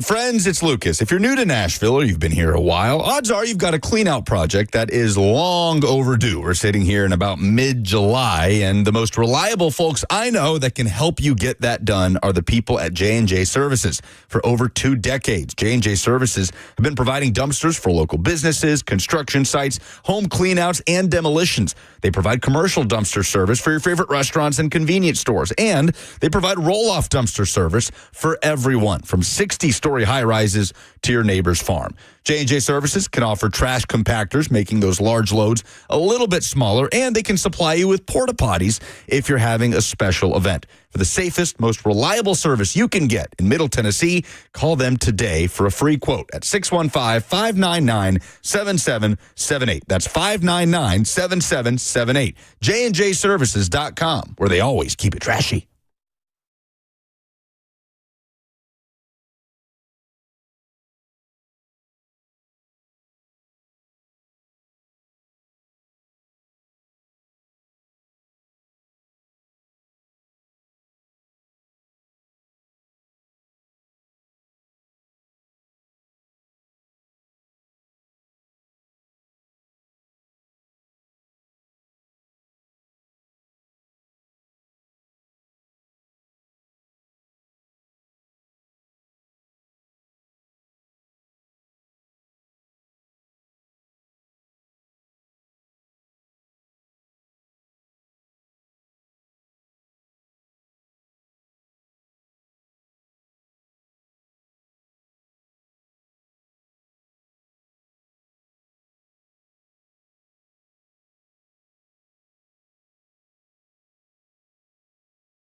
Welcome back to the show, fueled by Hattie B's Hot Chicken. The best hot chicken anywhere in the world. It's not even close. It's Burger Week. Normally, you don't associate Hattie B's with cheeseburgers. But as we told you earlier this week, they have teamed up with Joyland over there in East Nashville to put together the Hattie B's Joyland Burger Week special. It looks excellent. Robert has been harassing me, having me text the people that own Hattie B's, trying to get hot chicken cheeseburgers delivered to the studio, even though they do not appear on Uber Eats. And best I can tell, they're not in the Hattie B's app either, which would make them a very specific kind of thing. So you're wanting to put these people out by demanding that they deliver hot chicken cheeseburgers to the studio for no other reason than your pleasure. Yes. Okay. I've been hanging out with you too much. I'm demanding too much of others. It works more often than not. I'll tell you what. But if you're going to listen to someone, whether something is tasty or not, are you going to trust some skinny, vegan salad eating, vegan jerky eating, mustachioed host? Or are you going to trust one round? You mean the person who brought you all of those Wagyu jerky and beef stick offerings yesterday? That's neither here nor there. Or are you going to trust someone who is shaped like I, who enjoys the finer things of taste in life? I still can't get over the fact of you showing everybody your belly on Monday to see that awful, awful tan line that you keep trying to tell me is tan instead of pink. I think it's tan. It's getting tanner. It's pink. There's no way to gracefully transition into Brent Yormark, the commissioner of the Big 12, off of that, but he had given some interesting commentary yesterday on the enhanced role for the Big 12 in the current college football playoff landscape. Their media days is the site of his commentary, and in the middle of his introductory statement, which audio do you want to use first from Brett Yormark? Well, let's hear from Brett Yormark talking about the Big 12 in the college football playoff in 2025. I fully expect the Big 12 to earn multiple college football playoff bids this year, and to show once again that we can compete with anyone. Speaking of the CFP, we continue to believe the 5-11 model proposed by the Big 12 and the ACC is the right playoff format for college football. We want to earn it on the field. We do not need a professional model because we are not the NFL. We are college football, and we must act like it. It was a very obnoxious child. Lost in that crowd. Why would they bring them to Big 12 media days? Hard to find a sitter these days. Yeah. I think the Big 12, first of all, I love hearing a power conference commissioner say, we are not the NFL. We don't need to be trying to be the NFL. He's the one I trust the least, though, about that, though, given his background. Why do you say that? Because he comes from a world in professional sports where I don't know if I would take that, without a grain of salt. Why do you say that? I just think that if you are brought into a job like that, and maybe it's just unearned skepticism, but if you are brought in with a background like Brent Yormark's in sport and entertainment to run a conference in collegiate athletics in this current landscape, I think I need to see more consequential action other than you just getting up to a podium and banging your fist and saying, no, we don't need to be like the NFL as everything trends towards an NFL model. Now, why do you say that? What? Nothing. No. Thanks. I thought I said everything. That's because I think you mistake being more like the NFL with success. I think that's a dangerous thing to do in college football. That to say, because the NFL is the biggest league in the world. Why do you say that? If we can do more things like that, then we will get to that place. It's different. Smart ass. College football needs to find its own way to have success. And that just means keeping the, I don't even know what the word is, just keeping college football while cleaning up some of the stuff that makes it a chaotic mess right now. But you don't think there's a world that we are, a more than likely world that we are heading towards a super conference model in college football that creates a lesser division for these teams? It felt like that was right around the corner when the SEC and Big Ten had all that major realignment a couple years ago. But I've been interested to hear Brett Yormark and just the way that he approaches being the commissioner of the Big 12. I liked a lot of his comments, and the college football playoff, I think, showed us a little bit last year that maybe that's not the way to go. Arizona State was fantastic in the playoff last year. They took Texas all the way to the end, obviously multiple overtimes, and Texas ends up getting the win at the death. But I appreciate hearing a power conference commissioner talk about college football needing to continue to be college football, not trying to be like the NFL.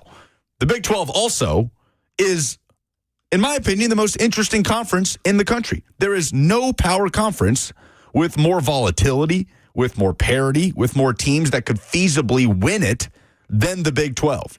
When you look up and down just the returning starting quarterbacks in this conference, so many familiar names that people are going to throw on Big 12 games this year and do double takes. Like Taven Jackson goes from Tennessee to Indiana. Now he's the starting quarterback at UCF, where Scott Frost is once again the head coach.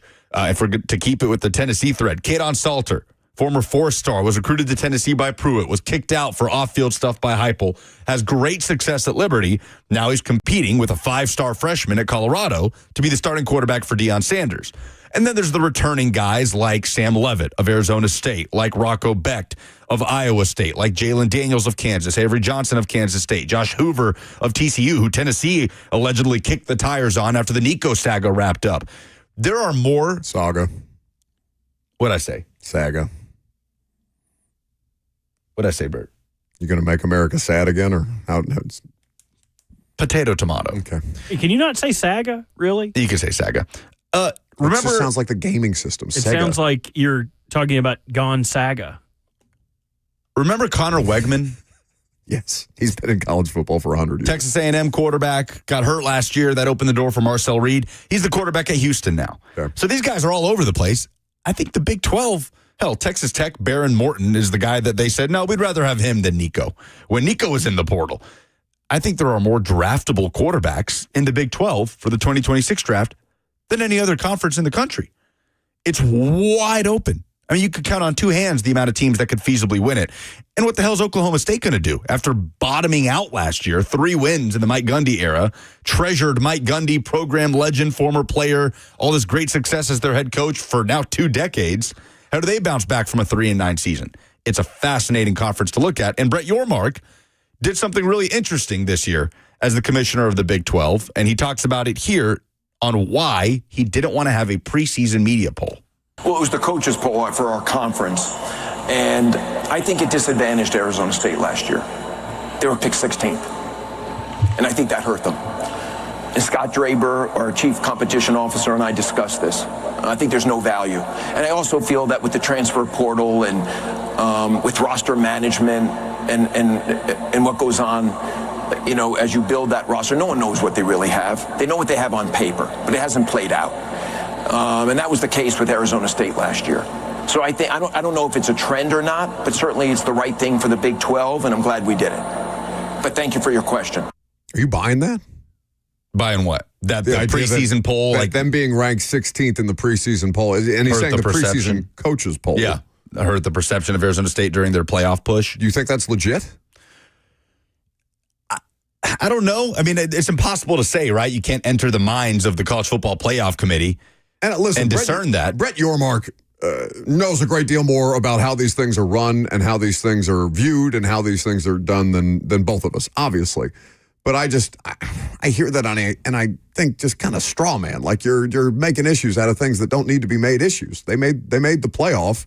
And so I guess he's saying that it hurt them in terms of the seeding? Well, they made the playoff because they won the Big 12. It just hurt their perception throughout the course of the season. Let's be honest. Made it harder than it needed to be. None of us took Arizona State seriously as a contender to get into the playoff until the very late stages of the season, and Cam Scadaboo starting to do things we've never seen. It's like, I'm assuming the vast majority of the country wasn't watching them until they started to have to watch them. And it turned into an incredible story. Kenny Dillingham, what is he, 35 years old, just crazy young, and this team that was picked to finish last in the Big 12. I think it's interesting.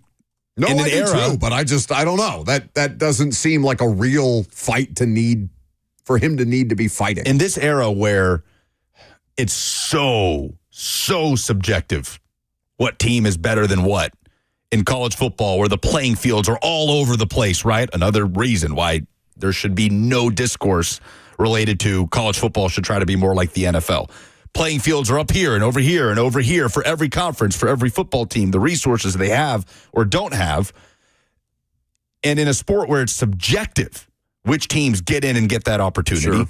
any little morsel of information that could just be embedded in the back of the mind of someone on the college football playoff committee, of just even subconsciously thinking, well, are they really that serious that their coaches in their league thought they'd finish last? I'm not really going to take them seriously. And they forced everybody to take them seriously because they won the conference. Do you guys know where Indiana was ranked in the 2024 Big Ten coaches poll? Probably right at the bottom. I would bet they were last, if not second to last. 17th. Yeah. In front of Purdue. Didn't hurt them. No, they made the playoff. In fact, they had more water carried for them than I would argue any team in the playoff that ended up making the playoff field. And I say that, with zero bias whatsoever, even though that's my alma mater. I thought people were making way too strong of a case for Indiana given the schedule. I am for what Taylor H suggests on YouTube, which that there should be no preseason polls whatsoever, no polls until week 6. I'm good with that. Though Gives us something to talk about. The AP would feel a certain type of way about that, I'm sure. All right. There's an NFL quarterback who's out here pleading the fifth. He says he's misled. We'll tell you who and why coming up next. Fifth.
It is 12:02. Good afternoon from the 104.5 The Zone studios. I'm Lucas Panzica. SEC schools announced their 3 player representatives for media days next week. Tennessee head coach Josh Heupel will take tight end Miles Kitselman, defensive lineman Bryson Eason, and linebacker Arion Carter. Vanderbilt head coach Clark Lee will bring safety Randon Fontenette, defensive back Martell Height, and quarterback Diego Pavia. Tennessee picked up a big commitment from 4-star linebacker Brandon Rouse, the number 5 linebacker in the country, per 247 Sports.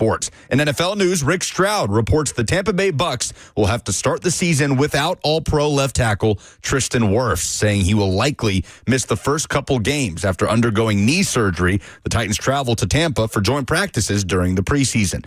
Tonight, Nashville Soccer Club hosts DC United at Geodis Park in the U.S. Open Cup quarterfinal. Kickoff is at 8 p.m. You can watch the game on Paramount Plus. For all your foundation repairs and waterproofing needs, visit USSTN.com. Breaking news at once on your home for the Titans and Vols. This is 104.5 The Zone.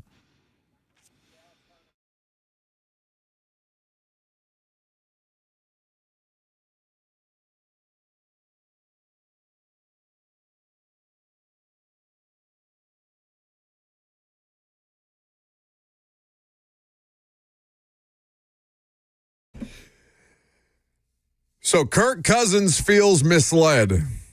That's one of the biggest headlines so far to come out of Netflix's new series, or the second season of the Netflix series Quarterback, which Kirk Cousins was also part of the first series. You're going to hear that here in just a second. And it's been more than a year since he signed with the Falcons. He got a massive 4-year contract.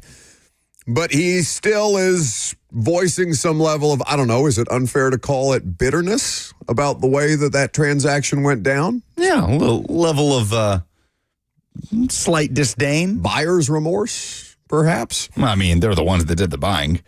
Yeah, but they're also the ones that relegated him to the backup role and said, we'll pay you your money anyway. You're just not going to play. Maybe seller's remorse. Is that a thing? Yeah, probably. Depending on, I don't know. You're always on Facebook. Yeah, I was going to say, Robert, you ever regretted selling someone something? No. Oh, not regretted selling someone something, but probably regretted selling something. What's the difference?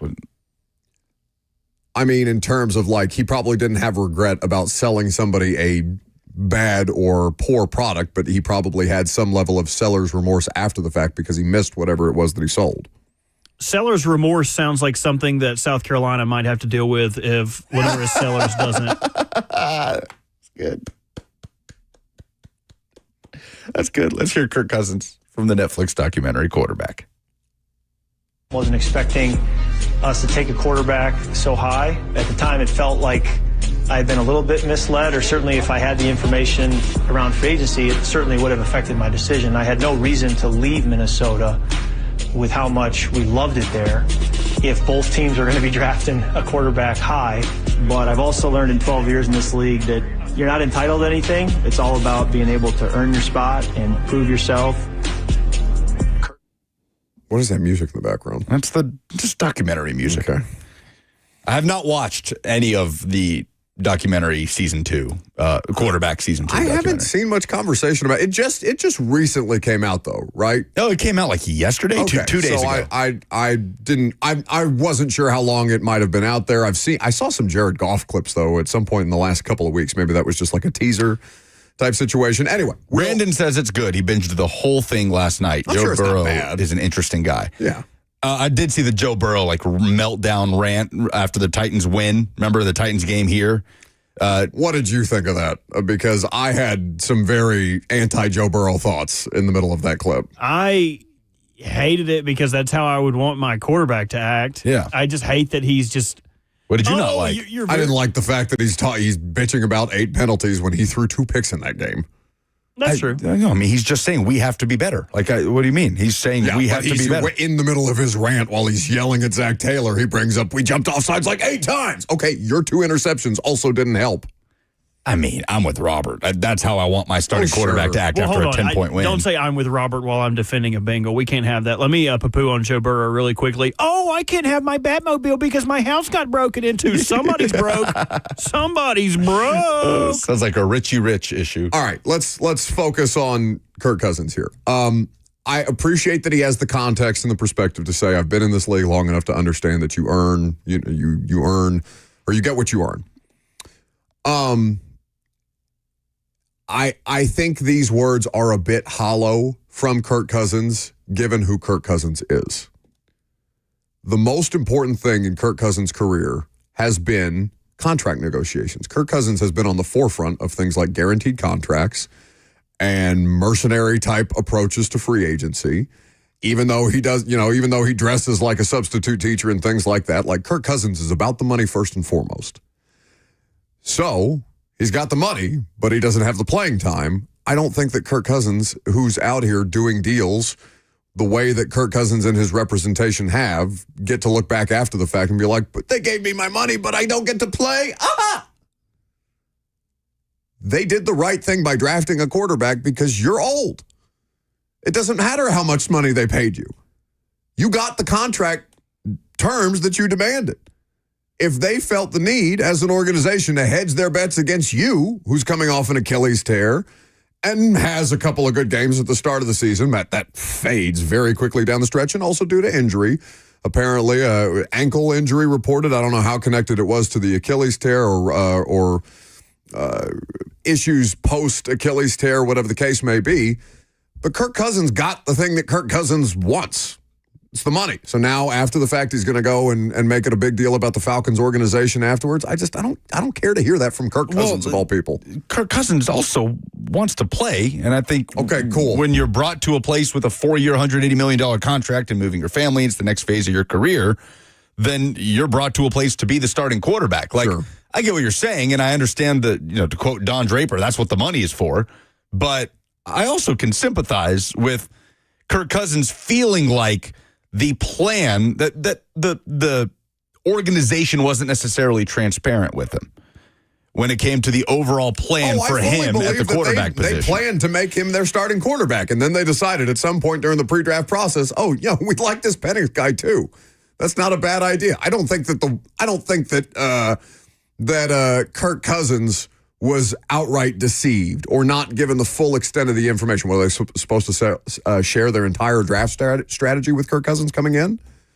As somebody who just arrived with that franchise? No, but who has been paid a significant amount of money to do a job? The Falcons made a good decision drafting Michael Penix. Like, we can see that in hindsight. But I'm just saying, I sympathize with that lack of transparency when you're making that move in your career. And I know he did say I could have just stayed in Minnesota. Minnesota was going to draft somebody anyway.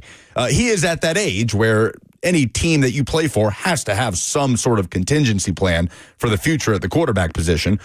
He knows that, but, two things can be true. Like, Kirk Cousins wants to be a starting quarterback, which clearly is not going to happen in Atlanta, barring injury to Michael Penix Jr. So you can draw context clues, and he had that offseason long meeting with Arthur Blank. Kirk Cousins would like to be moved from Atlanta. Kirk Cousins also, like you heard at the end of that clip, is a pro, and he's been in this league for a long time. He's going to stay. And that's why I'm not, crushing him. Yeah, he's going to do his job. He's not going to pout and, hold out of training camp. He's kind of publicly pouting. I'm sorry, he's publicly pouting. Yeah, every time he's asked about this, he says, I don't like the situation in so many words. Sure, but when push comes to shove, he's going to be there at training. Like, he showed up at mandatory minicamp. He'll be there at training camp. He's going to do his job. Okay, and that's not fine. Hold out and complain and publicly say, I don't want to play here anymore. He's saying everything but that. He's saying that he would like to be moved. He's saying all the things that you're saying he's not saying. I'm confused. When did he say he would like to be moved? Kirk Cousins has talked about wanting to be traded. In a private meeting with Arthur Blank, when does he publicly say, I want out, I want to be traded? Not in so many words, I want out, but is this not another version of I don't want to be here? Sure, it's him saying, I feel like I was misled, but it's the NFL. You have to compete. Like this, it's not. Yeah, he couched it. Okay, so it doesn't hit as hard as there's I want out. There's so many worse instances of players not feeling like they got what they were promised or complaining publicly or not showing up. And I know that he's not being paid the kind of money that Kirk Cousins is, but if Will Levis started doing this behind Cam Ward, would you view him as a good soldier, as a good teammate, as a pro? Or all these different things, or is he going to be viewed as a malcontent? Get him out of here. He's a distraction. If he was trying to do what? If he was publicly voicing his opinion about a lack of interest in the situation that his current predicament seems to have put him in. I understand that they are not one-to-one comparisons. Lack of interest? he doesn't have an interest in being a backup quarterback. Yeah. Is that a fair assumption? Yeah, Kirk Cousins wants to be a starting quarterback. As does Will Levis, I'm certain. As does every quarterback in the history of the planet. For sure, but they don't all have to publicly voice their opinions about it, which is the Brandon Allen of the whole thing for the Titans, right? They're going to get somebody who's just going to be there, sit quietly, not do media, not publicly express disinterest or lack of excitement because he's not going to be the starting quarterback.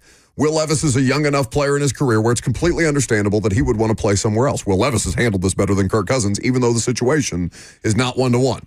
You see what I'm saying? Yeah, the situations are just so totally different. There is no NFL team that would want Will Levis. I don't think it's that different. No, it's very different. There's no team in the NFL that would want Will Levis as their starting quarterback. In terms of the context of what they're saying. There will come a point where there will be a team. You think there's a ton of teams clamoring for Kirk Cousins right now? No, but there will come a point where there's a team that could sure as hell use Kirk Cousins this season. He's 36 years old, and Kirk Cousins, I think, is looked at as this ancient quarterback. Like, Russell Wilson and Aaron Rodgers are still out here with starting jobs. Like, Kirk Cousins is 36 in the grand scheme of things. There is a team at some point this season that would love to have Kirk Cousins as their starting quarterback. Let's say, I don't know, name any quarterback experiment across the NFL. Like, what if it falls flat? What if J.J. McCarthy's terrible? It's possible. And then you're sitting there, if you're Kirk, and saying, oh, man, I could have just stayed in Minnesota. Minnesota's saying, well, we could have kept Kirk. I'm just saying, it's a different situation. Kirk Cousins, I understand where he's coming from.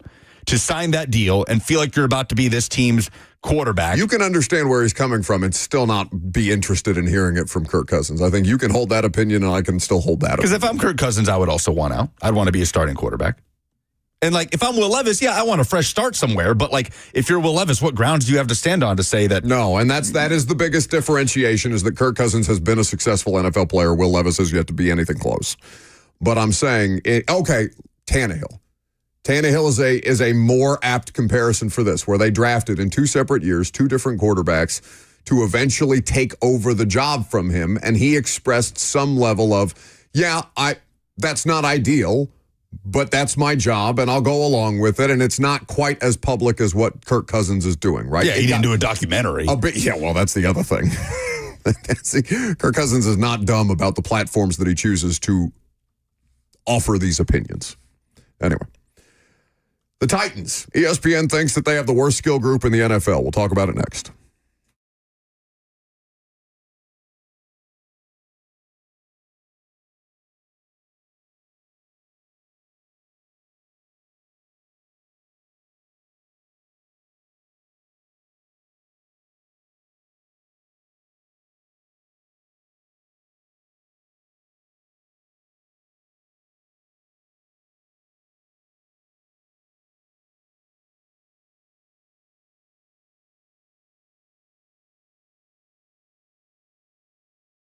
Premier Generators is an excellent resource for you, not just if you work from home, but if you've been impacted by a lot of the adverse weather situations that we've had here in the last couple of years. And now they are in Nashville as the largest certified Generac dealer in Tennessee. When power outages strike, protect your family with a top-tier generator expertly installed by local specialists. Premier Generators dedicates itself solely to generators, offering unmatched expertise. Plus, you can enjoy the peace of mind with an extended 10-year warranty. Don't wait for the next storm, and God knows there's plenty of them here in Middle Tennessee of late. Schedule your consultation today. Make sure that you're prepared. Visit premiergenerators.com or call their number, 1-855-797-4766. That's 1-855-797-4766. Be prepared and choose Premier Generators for reliable power solutions.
Welcome back to the show, fueled by Hattie B's Hot Chicken. The best hot chicken in the world, owned by the best people in the world. You know why, Robert? Why is that?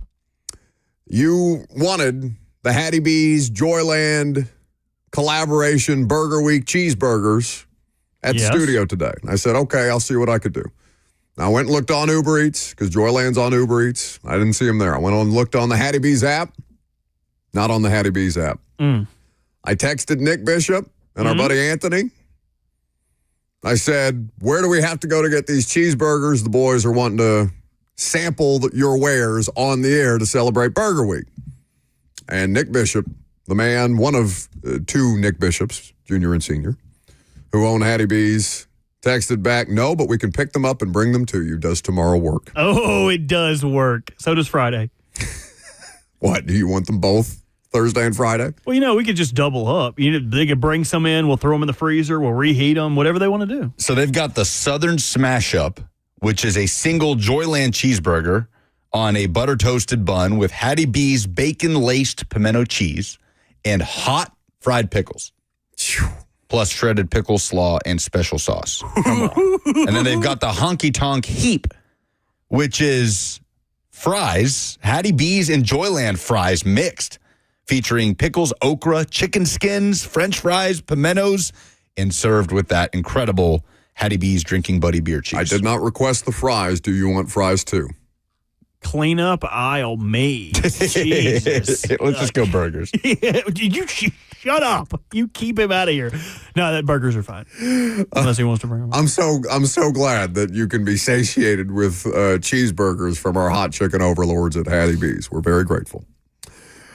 People in the chat now responding, damn, I'm hungry. Well, lucky for you, any one of those Middle Tennessee locations available for you to partake in the Hattie B's Joyland wonderfulness that is Burger Week, or any time of year. I'm so tickled. Hattie B's hot chicken. I'm so tickled right now. I'm about to order Hattie B's just because.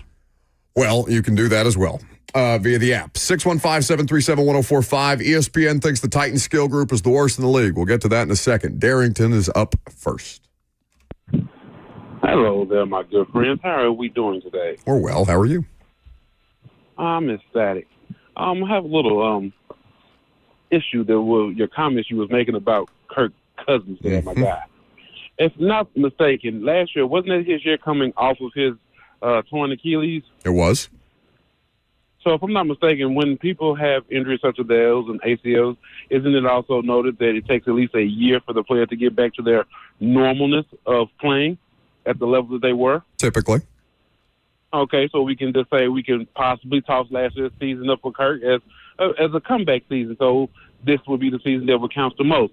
So typically when players are up on a contract year, you usually get the most out of them because they're playing for money.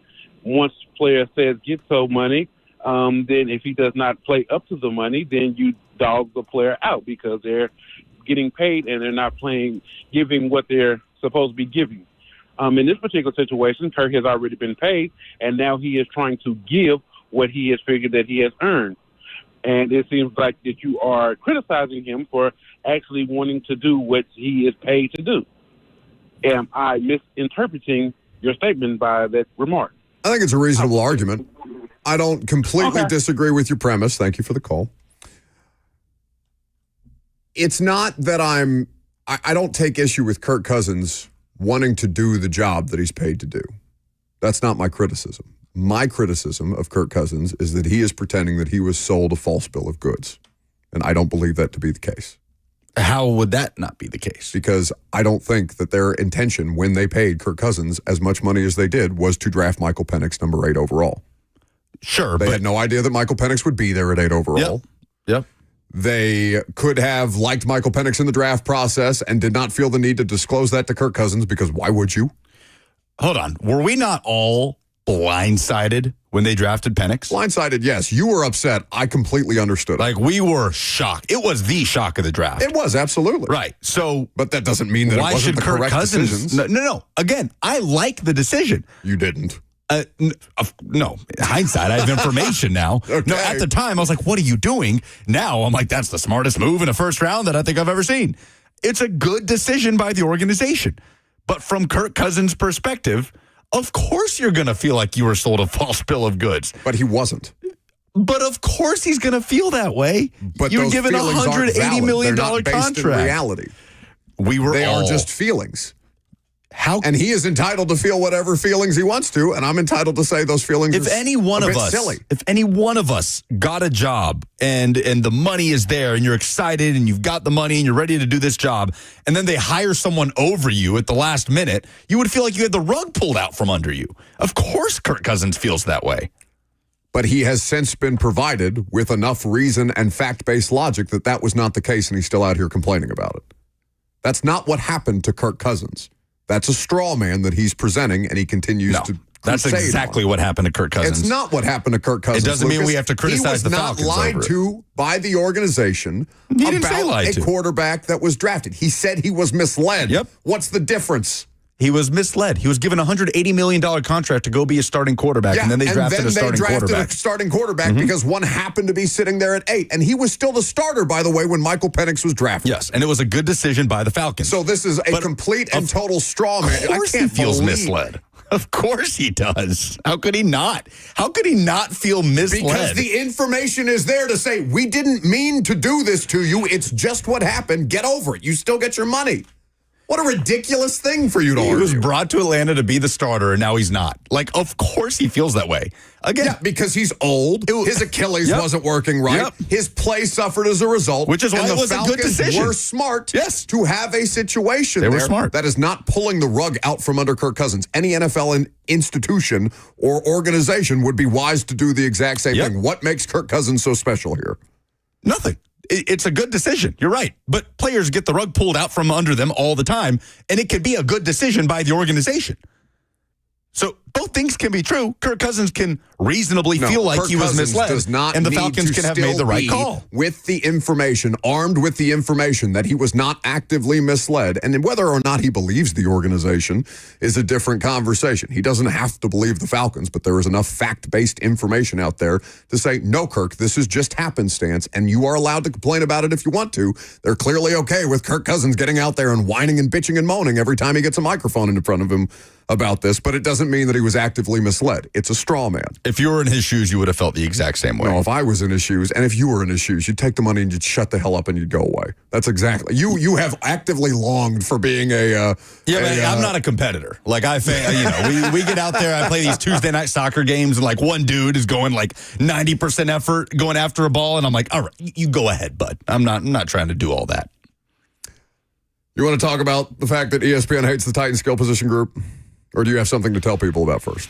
I can tell folks that 3HL is headed to Atlanta next week. An SEC Media Days extravaganza. 3HL does this better than anybody in the business. There will be interviews. There will be conversation all week long as every SEC head coach and 3 players from each school represent their programs down in Atlanta. So they will be broadcasting live July 14th through 17th. You can catch all the latest SEC news. Media Day coverage will be sponsored by Brian's Motorsports and Medical House Calls. Go to 1045thezone.com/events for more info. All right, so this is an annual piece done by Bill Barnwell where he ranks the skill position groups league-wide from best and worst. The player rankings across the board, the playmaker rankings, not the player rankings, but the playmaker rankings are what these things have been dubbed. Do you have viewed the list? Yes. And top to bottom? Top to bottom. And Evan Silva, earlier in the show, agreed that the Titans have one of the worst skill position groups in the NFL. He did say he thinks he would take the Titans over the Patriots, and the Patriots are ranked ahead. That's probably the only dispute I would have is putting the Patriots. Titans should be above the Patriots. Yeah, like I'm good on the Patriots wide receiver core for sure. Now, for what it's worth, you may think the difference between being 30th and 32 is not so great, but are the Patriots getting a boost here from the quarterback play? And the question of Stephon Diggs also, by the way, did you see, I'm sure you're following this very, very closely, the idea that Cardi B scrubbed Stephon Diggs from all of her social media. Oh, no, I missed that. Throw that wrench into the mix. Anyway, if you still believe in Stephon Diggs has, at points in his career, been better than anybody on the Titans skill group, right? The best of Stephon Diggs was better than the best of Calvin Ridley. Not necessarily last year, and the age matters. They're both in their 30s. at this point. In fact, Ridley is... Are they the same age? Are they both 31 right now? Diggs is 31. 31. He'll turn Ridley's 30. Diggs will turn 32 in November. Ridley will turn 31 in December. Okay, so slightly older and coming off an ACL tear is not the Stephon Diggs that you would normally associate his resume with. And remember, Calvin Ridley's actually 28. Oh, in terms of his football mileage? His football body is 28. That's a pretty good line by him. Now, he started rough, Calvin Ridley, but he ironed it out and definitely producing over 1,000 yards. Only 4 touchdowns, but you understood the state of the Titans quarterback room, the state of the Titans offense generally. And Calvin Ridley was still, I would still argue that he lived up to the contract, even though it didn't look as seamless and it was a bit clunky for him to get there. He got to 1,000 yards. His touchdown production from his last year in Jacksonville to his first year in Tennessee was cut in half. But we understand that Trevor Lawrence is still better than anybody that the Titans fielded last year. The bottom of the playmaker rankings is the Tennessee Titans. They are ranked 32 out of a possible 32. Should we read the entire blurb?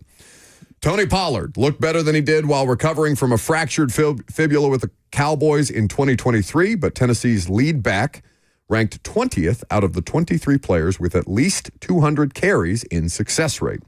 The receiving efficiency he showed in Dallas before the injury didn't come back either, as he often was reduced to a safety valve. Tajay Spears had a better success rate, but virtually no explosiveness. Just 2 of Spears' 84 carries went for more than 12 yards.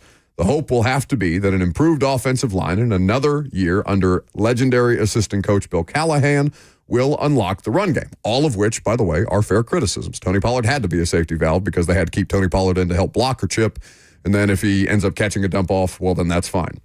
Number 1 pick, Cam Ward's group of receivers are well-seasoned. Tyler Lockett, 32, was a cap casualty in Seattle, whose numbers were way down during his final year with the Seahawks. He joins to link up with 30-year-old Calvin Ridley, who was better moving around the formation in Tennessee after being trapped on the outside in Jacksonville, but he dropped 7 passes and wasn't always the reliable target a struggling group of quarterbacks needed. I would add parenthetically that that's more the quarterback's fault than it is Calvin Ridley's, but that's fine. Van Jefferson, a second-round pick in 2020, might be valued for his blocking and professionalism, but he has averaged 0.7, not even a full yard per route run, over the past 2 seasons. This feels like a group where there could be 3 new starters in 2026, which, by the way, is completely fair. Unless Ironman's out there starting this year, like is Van Jefferson slated for sure. Van Jefferson, I'm not counting as a starter on this roster. Yeah, we all heard your mama. What do you want? Oh, damn. I don't think you heard it. What, I got to stop for it every time he does it? No, I was just bored. We've hashed that conversation over a lot. 0.7 yards per route run is disgusting. On Jefferson? Jefferson. Yeah. I mean, we don't need to relitigate it. You know where I am. I'd be surprised if he does not make this roster. And I think I might be surprised if he did, based on. But that I will give you this. That is operating under the assumption that they don't cut Treylon Burks. And maybe that's not an assumption that I should make.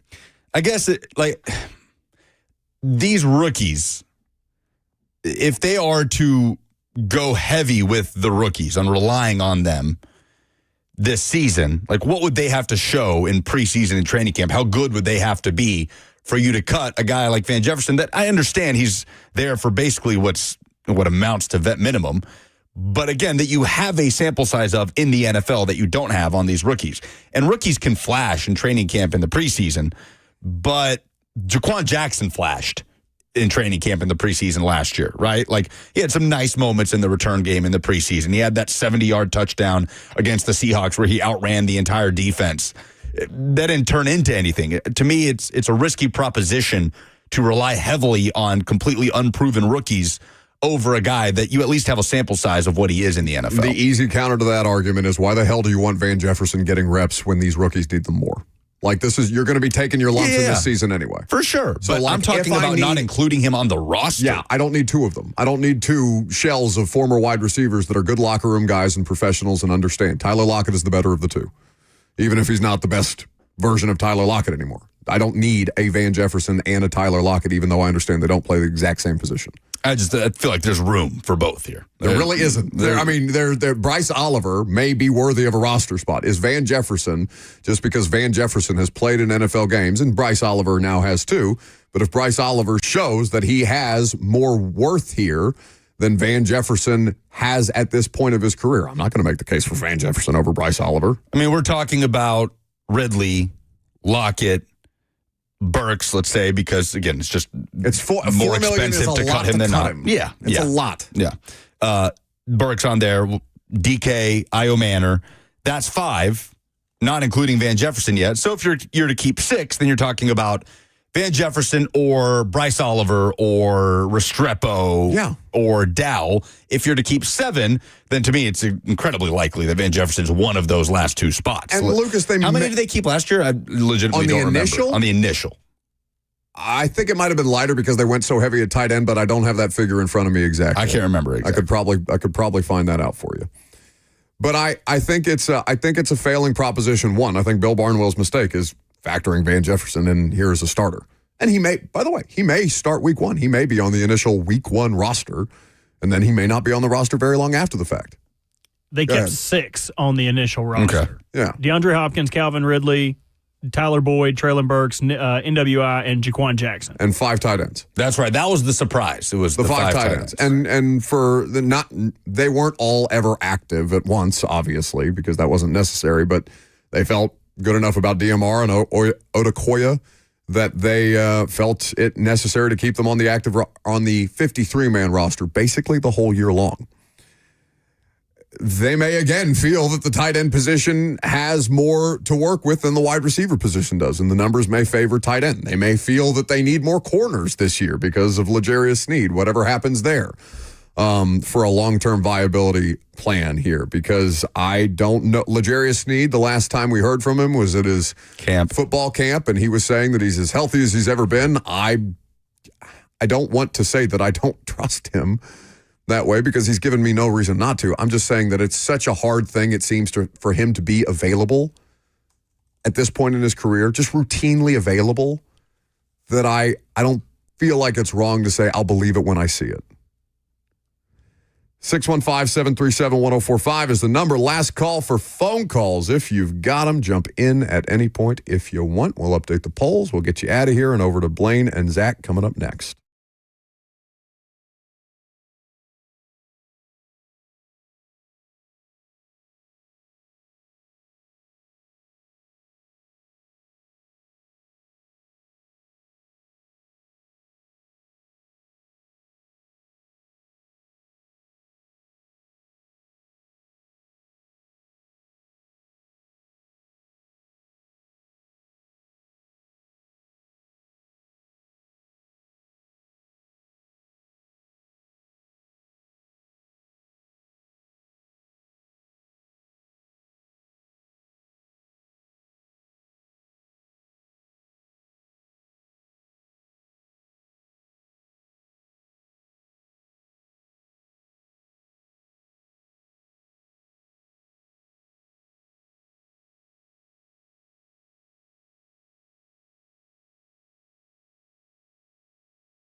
Welcome back to the show. Last call for phone calls. If you got them, 615-737-1045 is the number. We'll update the polls here in just a second. How about we go to John up first? Hey, John. But thanks for taking my call. You guys were discussing Mr.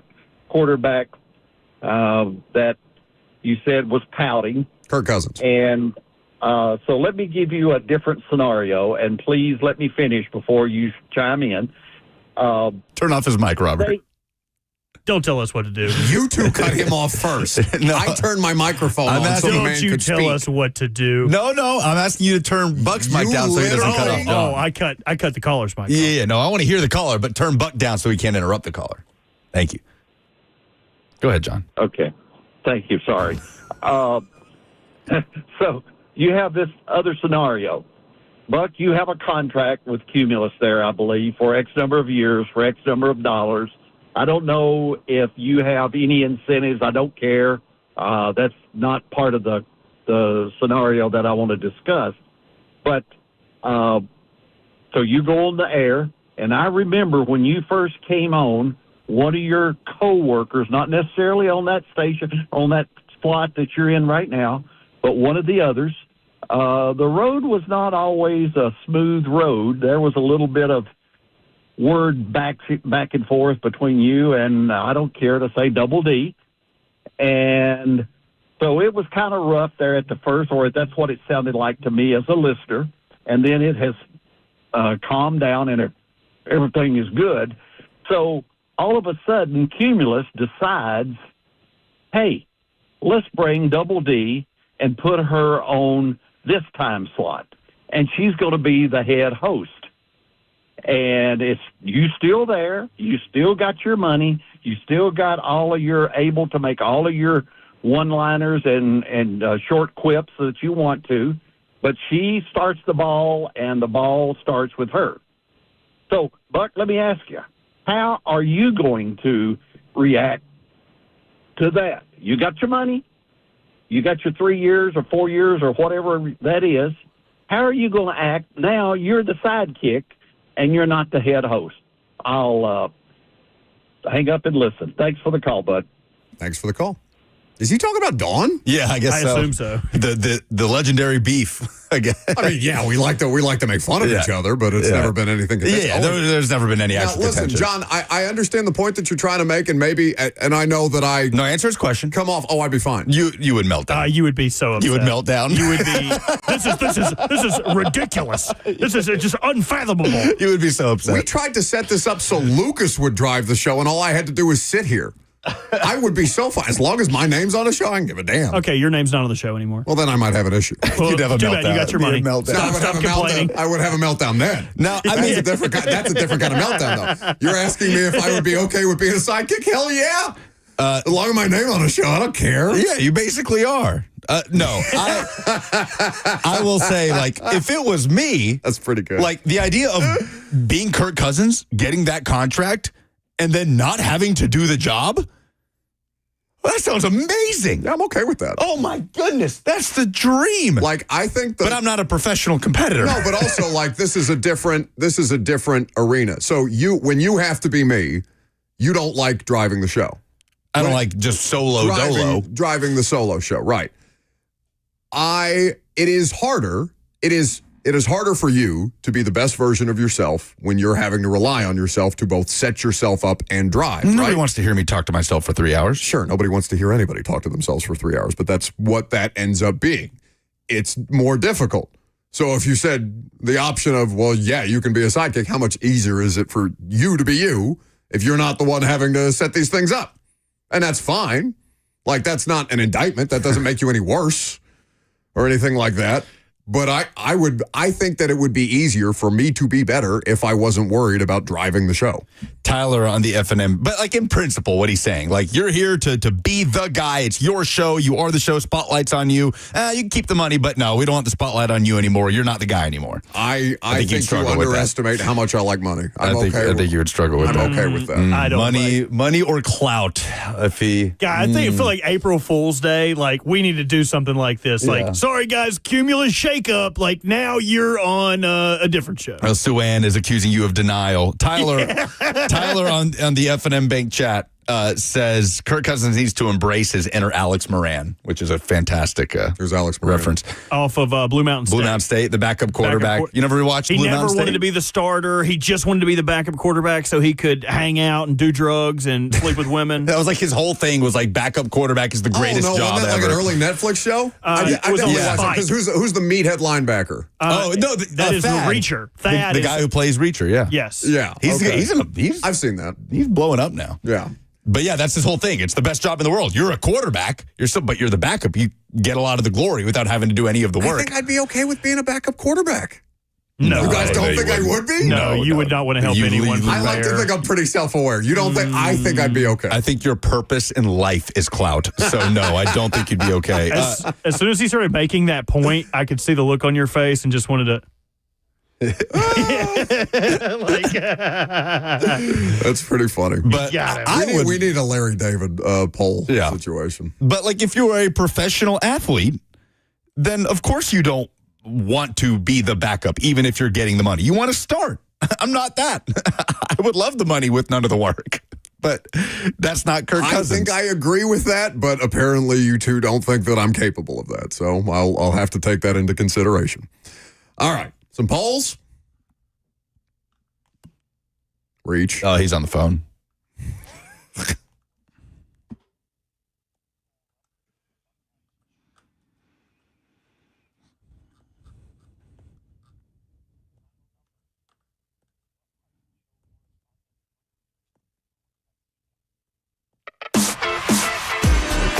Presented by Two Rivers Ford, the South's most trusted Ford dealer. What is the dumbest thing in sports this week? Ashley is going with the Braves. Yeah, the Braves are in a terrible situation, it seems, and we had to give a caller tickets to Nashville SC just so he could have some winning in his life as opposed to watching the Braves lose. What did he say they lost yesterday? 10-1? 10-1 to the A's. Brutal. Yes. Let's see here. We have Kay Thompson saying Jeff Simmons being ranked 4th at his position. Is the dumbest thing? Is the dumbest thing in sports. Alleging too low? Yeah, I have no idea. Okay. Who is the most interesting college football team of 2025? Ashley's back in the replies. She says Arizona State, which is a submission that I like. Karen says Florida State. Can Castellanos put his money where his mouth is? Thomas Castellanos, the quarterback that, is taking those shots at Alabama as they get ready to open the season against Alabama. Eric says UNC.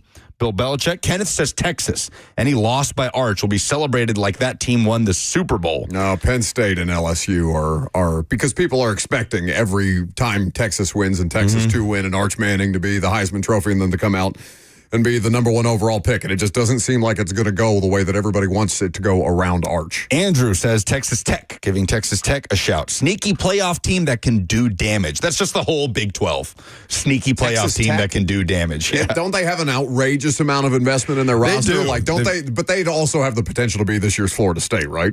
They've got a big outpouring of NIL money, and yes, they pilfered the portal. The Titans skill position group ranked 32nd in the NFL. Fair or foul? 57% say it's fair. I mean, I think the Patriots are worse. I agree. Objectively worse. What about the Panthers? Panthers were 31. Titans were 32. We don't know what Ted McMillan is going to be yet in the NFL. Adam Thielen is 34. To his credit, Who's their third receiver? Xavier Legette. Yeah, Legette. Oh, yeah. Chuba Hubbard is their number 1 running back. I think they're slighted because they don't have a premium tight end to slap at the top of this list. Is their starting tight end? Notre Dame tight end got hurt a couple. God, I'm gonna kill myself for not knowing this. Not Michael Mayer. No, it would be the one that used to play for the Bears. No, he's only played for the Panthers. There's so many Notre Dame Tommy tight ends. Tremble. Tommy Tremble. Oh, yeah. No, but Tommy Tremble got traded there, didn't he? No, he's been there. He signed a contract extension. I thought maybe the Panthers traded away a tight end a couple of years ago. I'd have to go back and look. Well, Greg Olson did come from the Bears. Maybe that's who you're not thinking. that long ago. Will Kirk Cousins be a Falcon? Oh, you're thinking of Cole Kmet. Cole Kmet. Yeah. He's still there, isn't he? In Chicago? He's still a Bear. Yes. I think so. Will Kirk Cousins be a Falcon by the end of 2025, at the end of the season? 86.5% say no. By the end of the season, Yeah, somebody's going to get hurt. If somebody's hurt around the deadline, of course, he's the most realistic option to acquire, of course. Time is a flat circle. J.J. McCarthy is just going to underperform, and the Vikings are going to come to Kirk with flowers and say, we're sorry. We're sorry. He wanted to leave. What about, Kirk Cousins is a victim in all but this. also This is just crap. the Vikings also weren't willing to give him a 4-year, $180 million deal. Oh, yeah, for sure. Which is why he wanted to leave. The Saints, if the Tyler Shough experiment, if he's just terrible as a rookie, but that's inside that division, that would be intriguing. I don't think it would happen, but I'm just trying to think of teams. The Falcons are not going to trade him to the Saints. I'm just trying to think of teams that. No, I know that's what I'm saying. I'm just trying to think of teams that are going into the season with an experiment at quarterback. And the Saints are one of those teams, but they're in the division. Hell, I'd put Carolina in that category. Yeah, there's optimism. Oh, yeah, the Falcons are definitely going to trade him to Carolina if they wouldn't trade him to the Saints. That's right. I'm just saying in terms of teams But that are two of the trotting out teams a in that quarterback division, we don't know what they're going to get. They both play in that division. Those are the polls. All right, that's going to do it for us today. We going to get tacos? Tacos. All right, I'm in favor of tacos. We're excited about it. Have a great rest of your afternoon. Enjoy Blaine and Zach. Coming up next, we will see you tonight on Primetime, 7 p.m.